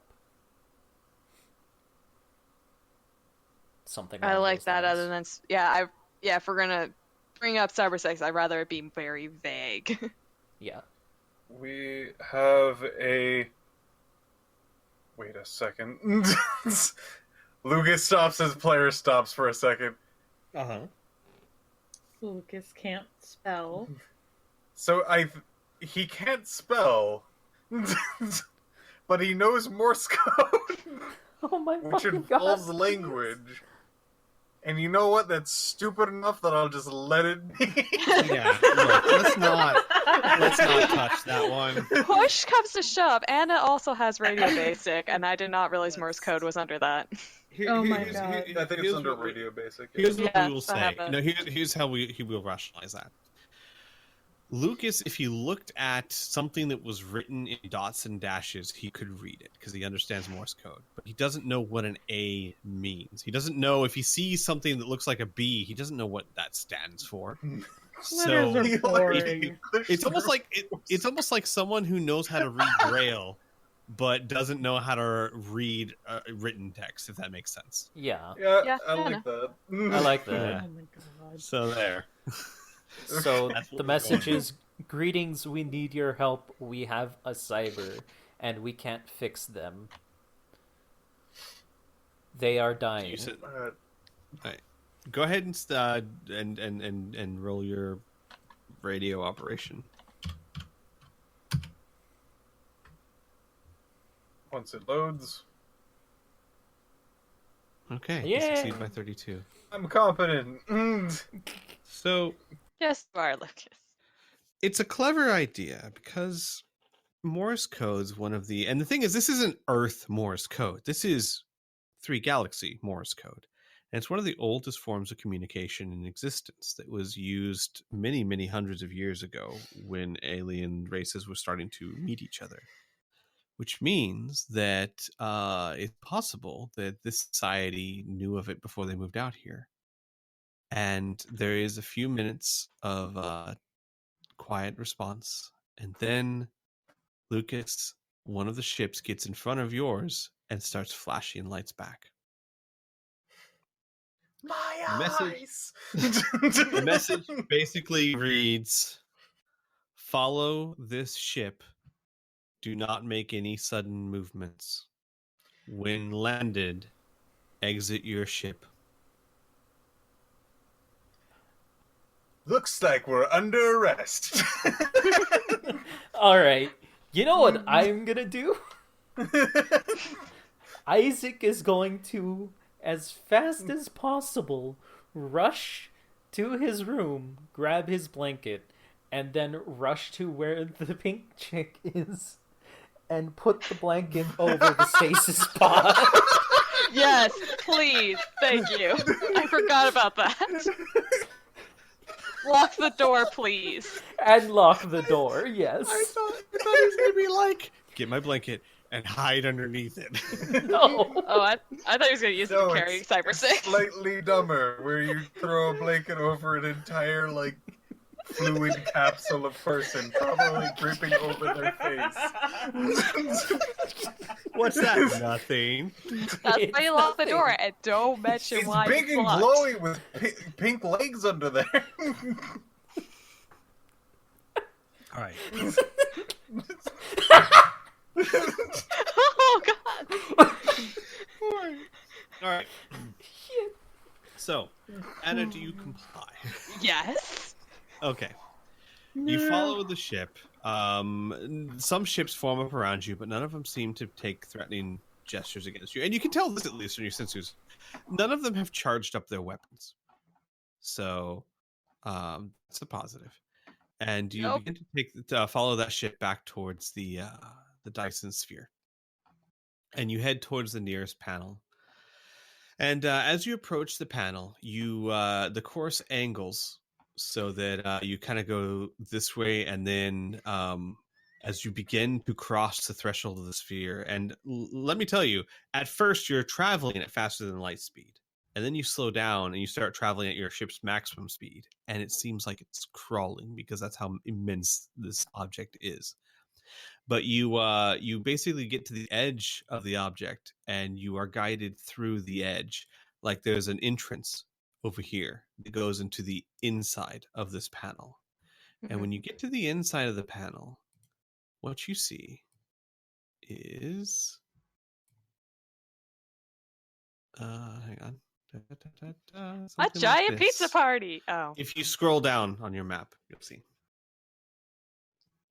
That is There beautiful. are Like superstructures, buildings of massive size on both sides of the panel, as if the top and the bottom are mirrored, and it stretches on almost infinitely as far as you can tell. And you know that this is just one panel of a dozen. They use space well. Yeah. You continue to follow the ship for 3 hours at maximum speed. As you make your way towards the center, and not exactly to, but towards the very large structure here, which is by far the largest structure you can see. And eventually, the ship lands at a space pad with enough room for you to land behind it. I land. Okay. As you land, Cathor, who's been in the cockpit taking readings and stuff, pipes up and he goes, "Well, some interesting things to note. First and foremost, the gravity seems to be fairly similar to our own, so we shouldn't have much difficulty there. And it's also interesting to note that the atmosphere is breathable. I'm not exactly sure why. I can only surmise that if these beings are partly organic, perhaps that organic part needs oxygen. The atmosphere is 100% breathable, though, well, there is one small abnormality. The contents of the atmosphere outside is about 20% oxygen and 80% helium.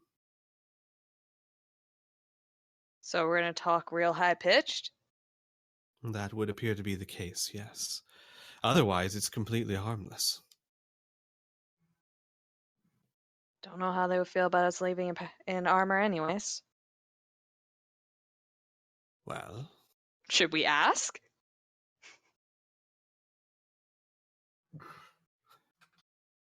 Might be an idea. I mean, we can still do Morse code, I'm guessing. Yeah. you can, yes. That'd be another roll. No. The role was basically to see if they understood and could communicate with you. It's already been found out. So, Okay. What do you ask? Armor, yes or no? No. Okay. Phrasing better, it like, please. yeah, phrasing it like that would probably be a bad idea. We should, at least in my opinion, we should probably That's phrase fair. it like, too much helium in the atmosphere can bring life support. Yes or no? Yeah, I like that wording better. Yeah. Yes, no. What is it? Was it ASL? Was that what they used to say back in the way back in Yes. chat rooms? ASL, asex location. Oh, jeez. Jesus Christ. The response you get is basically it says, "You're welcome to bring anything that makes you feel more comfortable." Okay. All right. Doesn't exclude weapons. I'm not gonna bring any weapons, but I am gonna hop in armor. Yeah. Right. You know what? I will bring a pistol just in case just to see if they will take weapons away or not. So it's kind of more of a sacrifice. I'm gonna Alright. try to bring my hammer. Your hammer, got it. Okay. Kid, what about you? Boomstick and frail, classic setup. Got it. Any of you wearing environmentally sealed armor? Isaac No, I is. will be. Okay. I'm gonna be using my nice bright yellow suits. And are there? How heavy is Cyber 6? Kid will carry him. Okay. Yeah, Cyber 6 is about 3. No. After the improvements Hart made, he's about 350 pounds. Okay. Yeah. Kid can carry him. Yeah. Any NPCs you'd like to take along?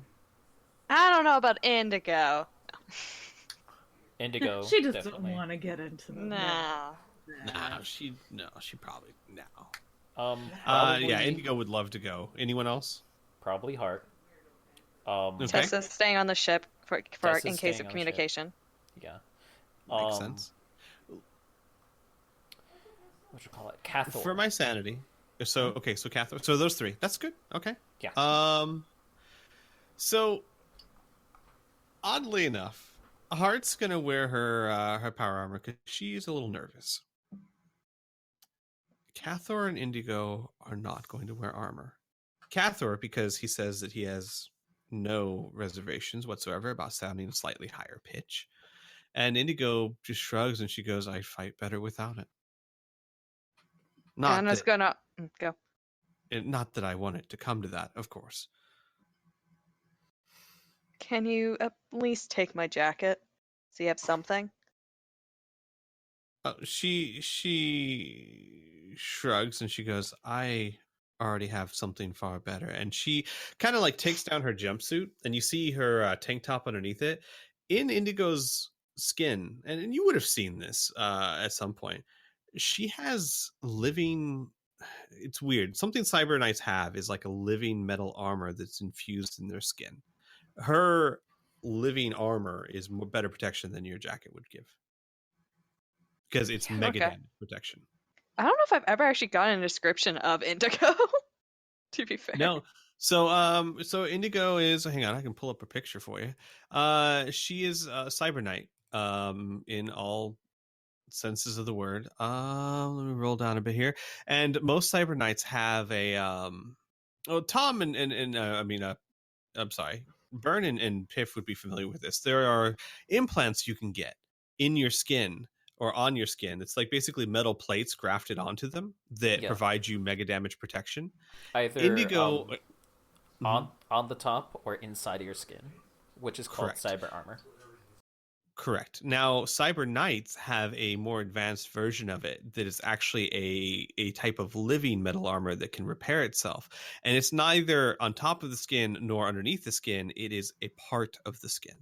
So it's still in plates. So there's still not 100% coverage. But basically, spots of her body are metal and metallic-like. So at all times, she has pretty decent armor. And that's what she looks like. She's got one robotic eye. Yeah. She was essentially flayed open and Isaac saved her life. Yep. She typically wears, especially when she's going to new places, she wears an orange jumpsuit, like almost like a mechanic's onesie, that she will typically unzip and tie around her waist. And she always carries the gloves that Lucas got her, and the amulet that you've seen her use before to cast protection on herself. Okay, thank you. Mm-hmm. Cathor puts on his most splendid clothes, and you'll notice that there is a which is his splendid clothes to him is a very impressive purple and gold robe with pointed shoulders and an exquisite golden scarf that hangs around his neck. And believe it or not, sandals or slippers that actually have points going up on the end. Very fashionable. So, just to double check, because I know this in real life, helium is perfectly fine to breathe and will definitely make your voice higher. But I'm almost positive there's other side effects, like generally being lightheaded and all that other biz. Yeah, not if it's properly mixed with oxygen. Actually, believe it or not, most divers have a mix of oxygen and helium in their tanks because it's cheaper than nitrogen. So if it is properly mixed with oxygen, it is completely benign to your system. Cool. All right, so I looked it up. Yeah, this atmosphere is properly mixed with oxygen. And I Correct. have no... Okay. Then, never mind. I won't bring my MDC body armor. I will bring... just normal Lucas thinks 80% is a high number. Yeah. Go ahead. Isaac will just be in his normal cowboy getup. It's just a really sad thing to think if scuba divers could talk, they would be talking in very high-pitched voices. They probably do once they come back out. It's still in their system.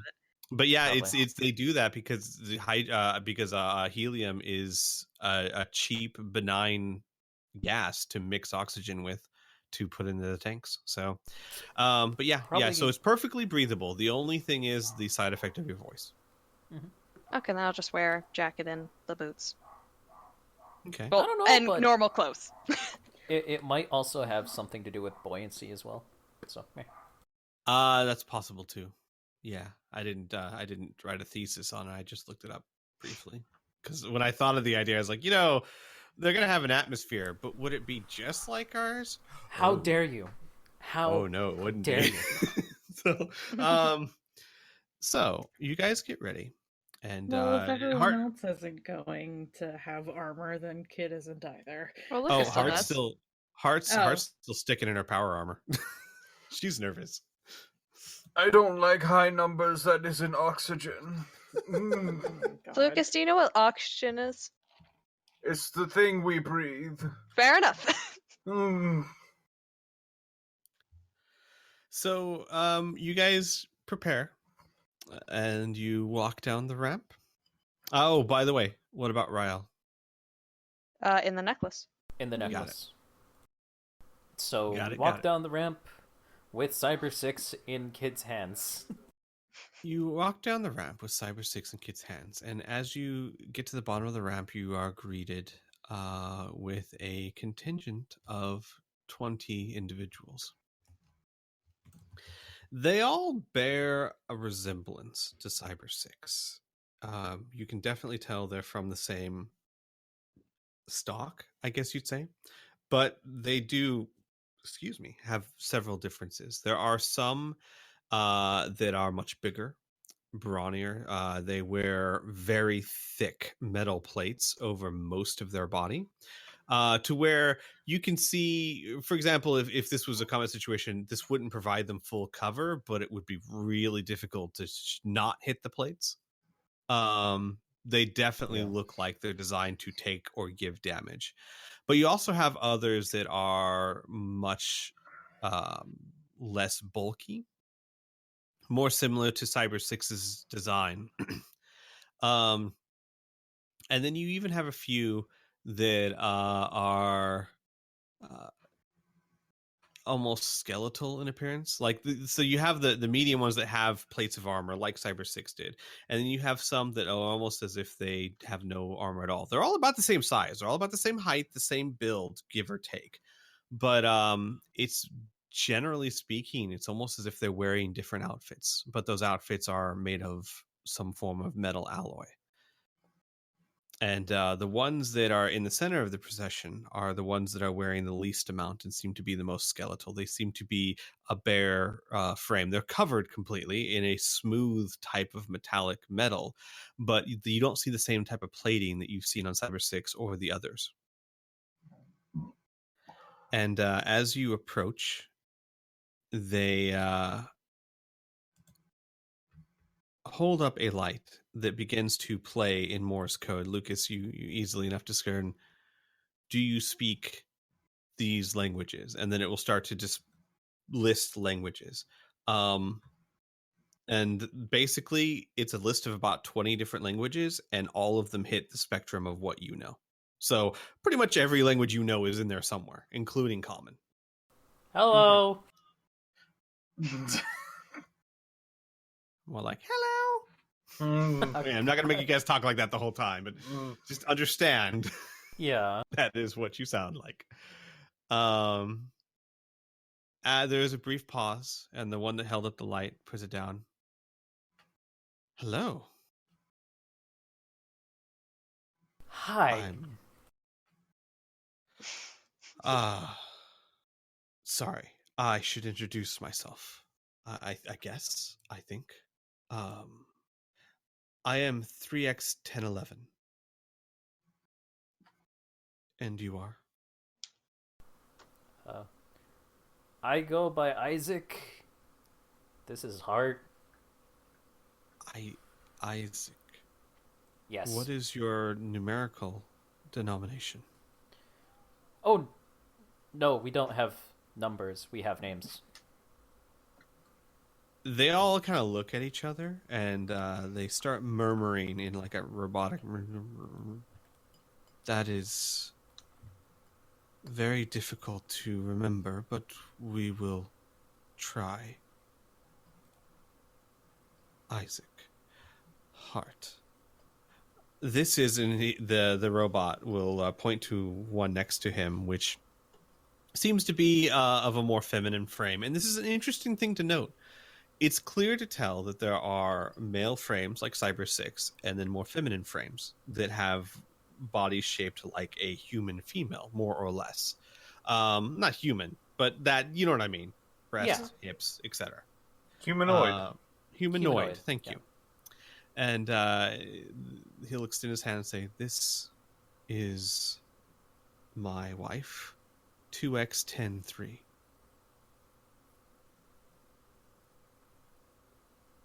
And 2x103 will bow her head.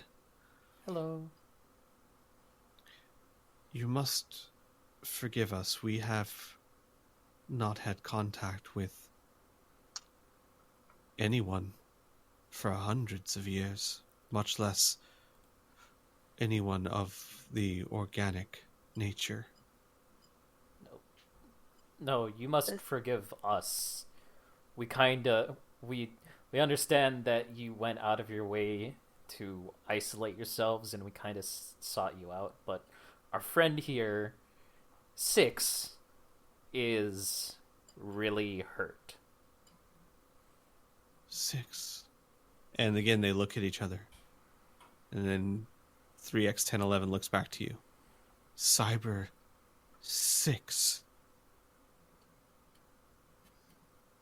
Yes. We did the best we could, and we spent the past 6 months or so getting here, but we don't understand how to fix him. You notice that there's like a shifting and a murmuring against the whole procession. I see. You were risking much to come here. Our last messages to the galaxy were to leave us alone. We suffered horribly at the hands of organics and sought to distance ourselves so that we would never do so again. But that was long ago, and you come seeking help for one that is important to us. I see no reason not to extend hand in friendship. Okay. Isaac will hold out his hand. He will look at it, and then he will hold out his hand. But what he does is he holds it out to you, palm facing you, as if like he's gonna like Kamehameha you, and just holds it out like that. Isaac will give him a high five. Yeah. He will take the hand back and look at it, and then look at you and nod. He will say, "Please, join me and my wife. We are in charge of this sector. We can give you a place to stay and see to Cyber 6 immediately. But I must ask that you come quickly. Our people are... well, they have never met, most of them, an organic. And until we can assess how they will react, it is best if we do not expose you to them." Isaac will give him a thumbs up. Is that a good sign? It's agreement. It's agreement. While he's still giving the thumbs up. If at all possible, Could you guys stay off of our ship? Would that be okay? There's a murmuring amongst them. Yes, it is agreeable.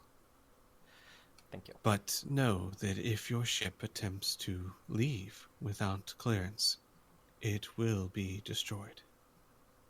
Understood. He nods. We have no intention to threaten or to invade your personal space. It is simply that we know nothing about each other, and we must both be cautious. That's fair. Good. Good. How is the atmosphere? Is it harmful to you? Well, I'm starting to feel lightheaded. Actually, it would be more. Well, I'm starting to feel lightheaded. So, I'm not feeling that great. Okay, Mickey. Yeah, well, I don't know if you heard our last discussion, but we actually said that wasn't the case, but... huh? Yeah, well, I mean, Isaac can feel whatever Isaac would like to feel, but the air Yeah. would not have any negative adverse effects on him. Doesn't mean that he wouldn't feel lightheaded for 100 other reasons, though. Yeah. So, then 3x1011 would nod and say, "If you would please, then this way." And We they shall would follow. lead you. They would lead you towards the giant megastructure, Chicken, chicken, chicken. which, to give you some sense of scope, if Center was unearthed, it might look something like this. Interesting. Mm-hmm. Like, that's the size of it. This is the size of many, many cities, this one structure.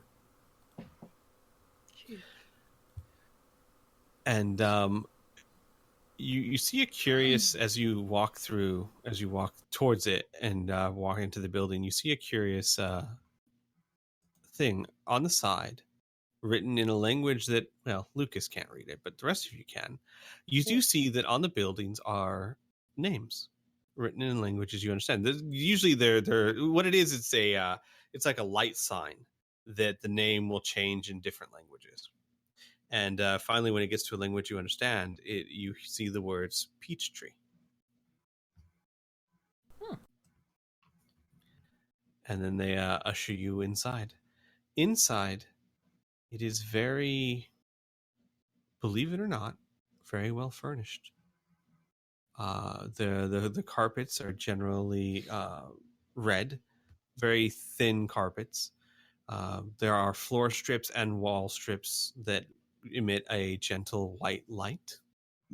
And when you pass through the first hallway, you get to what equates to a courtyard, a giant area in the middle that is generally used for stalls of some kind and shops and things of that nature. And all around the sides, it's spanning up almost a mile, are the walls of the megastructure where it looks like people live. And as you are walking, 3x1011 would be kind of talking to you, saying, "This is called Peachtree, the center of government for this sector. We have over 2 million inhabitants here alone. Do your kind build structures like this?" Well, kinda. Depends. I mean, we kind of knew a big society that was like 500 years ago, ish. Called Center. We're also from a place called Zebron. It's pretty big, I but see. not as big as this. Jeez. I see. So this is impressive for you? Very. I am glad to hear it. We like to refer to ourselves as the builders. Please follow me. And he leads you to an elevator, and you start to go up. And Okay. his wife kind of touches his arm, and then she nods to you, and in a gentler voice, she goes, "If I read my history correctly, organics are not as good at processing numbers as we are. Is that the case? I mean, no offense." Oh yeah, I, I'm not that great at math. I mean, I can get by, So- but Then it must be remarkably hard to remember our names, as our names are simply numeric signatures. well, kind of. You're 2 and he's 3. That's what I got from that. No, I'm 10x, 2x 10 3, and he is 3x 10 11. Yeah. So the But- first numbers for you are you're 2. That's your first number, and he's 3. I Right? see. Though you Look, he would just run like out of... walks over. You have to excuse my friend. He's trying to give you a nickname. I see. No, that is an excellent idea. If you don't mind me giving you one as well, we share a similar issue. Numbers are easy for us, but names such as yours are difficult.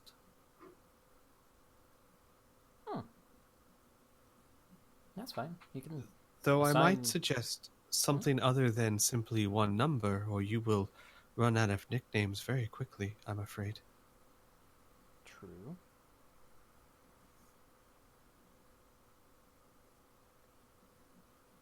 So, basically, you're welcome to name them what you would like, because I don't expect you to remember 3x 10 11. Or I remember 2x 2x 10-3. Come on now. Well, okay, I'm sorry. I don't expect everyone else to. I wrote it down. Good. Well Looking done. at you, Burn.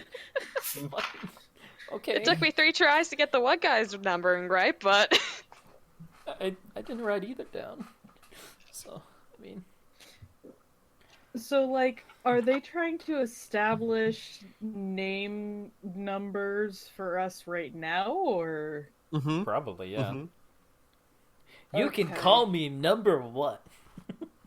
No.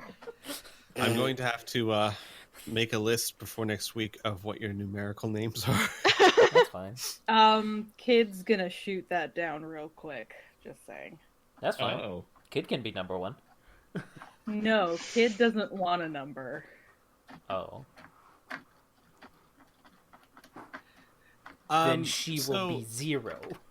Because that's not. That's as- a number. In either case, the elevator will stop, and you will be motioned out by the 3x 10 11 and his wife. Uh-huh. And you're met by more robots that have pure white plating on them, and this plating seems very slick, very smooth, meant more for mobility than anything else. And 3x 1011 says, "If you would please, these are our medical professionals. They will begin immediate treatment on Cyber 6. I'd rather he didn't leave our site. Yeah, Kid just kind of like holds him slightly closer, narrows their eyes at the other android robot cyborg things. He's a pretty good friend of ours. We've been through a lot with him. The two look at each other, and they say, "That is understandable. However, he needs medical care, and we cannot allow you into our medical facilities. We Why know not? nothing about you. We cannot show you our technology or things of that method, at least until we have determined that you are more trustworthy." All right, then at the very least, can me and my friend, and he's gonna motion to Hart, explain how we were, how we stabilized him, and what we did, so that you could figure out how to fix him. Yes. And if it helps, I can. And he pauses and he goes over to one of the medics and speaks in a weird, like, whistly voice. And the medic hands over a interesting kind of device that has like 2 wristbands. He says, "I can set these devices to monitor Cyber 6's stats. I cannot let you into the medical bay where he is to be treated, but I can give you some sense of confidence of where he is at all times. These Sounds- bands will provide you with his precise location. Understand, you may be his friends, but he is far, far more important to us. We must treat him."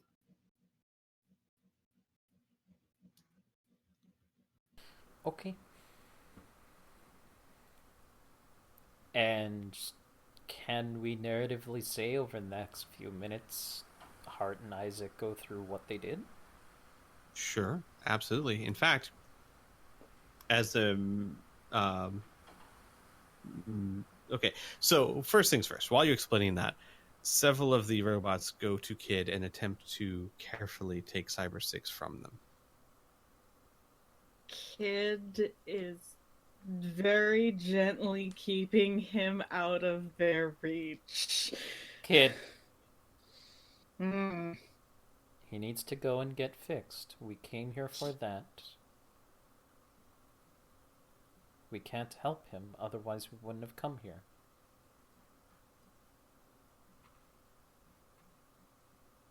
Kid looks between the cybers that are reaching out for Cyber 6 and goes, "Do you promise to fix him?" The robots, the cyber standing right in front of you, cocks its head and then says, "I promise." What does promise mean?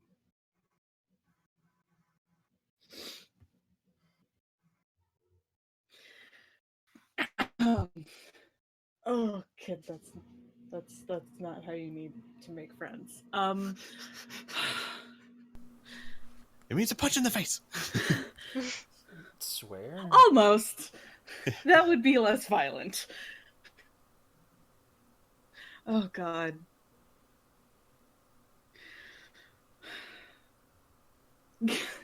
Kid starts to say something and then stops and then Indigo would place a hand on Kid's shoulder and say, "A promise is to give someone your word that you will do something and to not break it."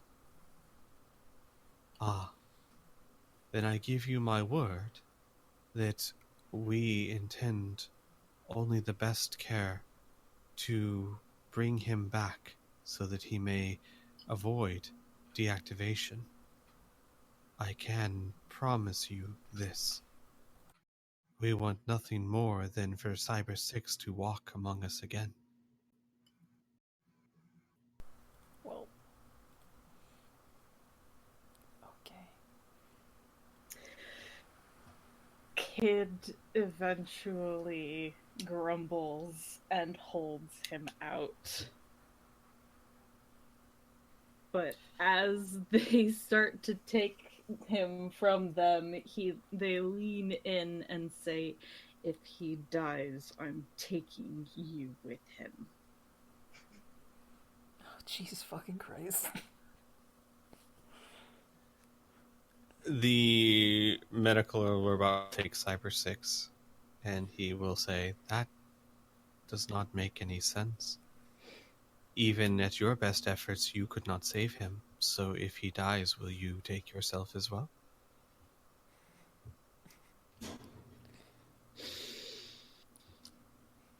Maybe. Kid's cheeks just kind of puff out. Just kind of like, Go fix him.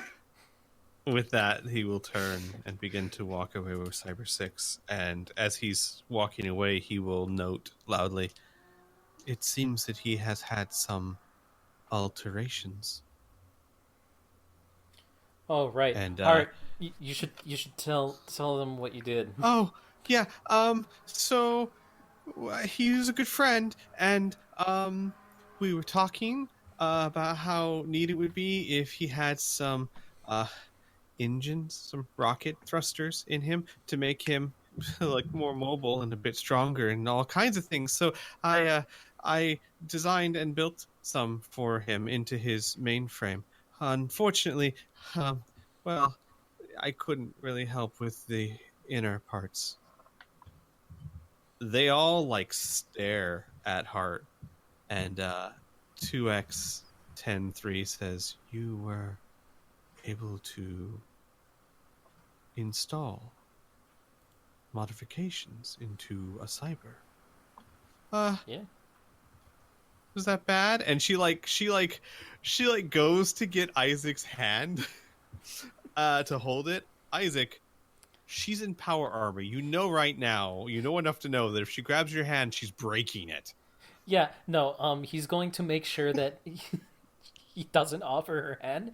Instead, Right. she will, or he will just go and plop right next to her side. Okay. And 2x103 will say, "No, that is very impressive. The history books speak of organics not being able to modify us once once the war started. We made ourselves notoriously difficult for such a thing. The fact that you could speaks very highly." She's a master. Well, I try. And with that, there is an explosion that rocks the floors below you. A huge, just thunderous boom, and alarms start going off with a big, and there is a radio that connects with 3x1011, and he pauses momentarily and listens to what sounds like clicks and whistles, and he goes, "It is the rebels. They are attacking. Quickly, we should get you somewhere safer. I do not think they would respond well to organics." Okay. And as you see Cyber 6 being carried down the hall one way, they usher you down the hall another way as many cybers begin running back and forth hurriedly. And I think we'll stop the session there for today. All right. Tessa's on the fucking ship. She is! With the doors closed. To be fair. Rebels don't really respect privacy. Yeah, well, thank you guys for watching. Unless they're rebels for Jesus. Rebels for Jesus. Wow. Yeah. I'm gonna question that one as well. That's my Christian punk rock band. Anyways, thank you guys for watching. Take care, see you everyone. guys next Bye. Wednesday for another episode of 3 Galaxies. Also, this coming Sunday for another episode of Riffs. Bye. Bye. Bye.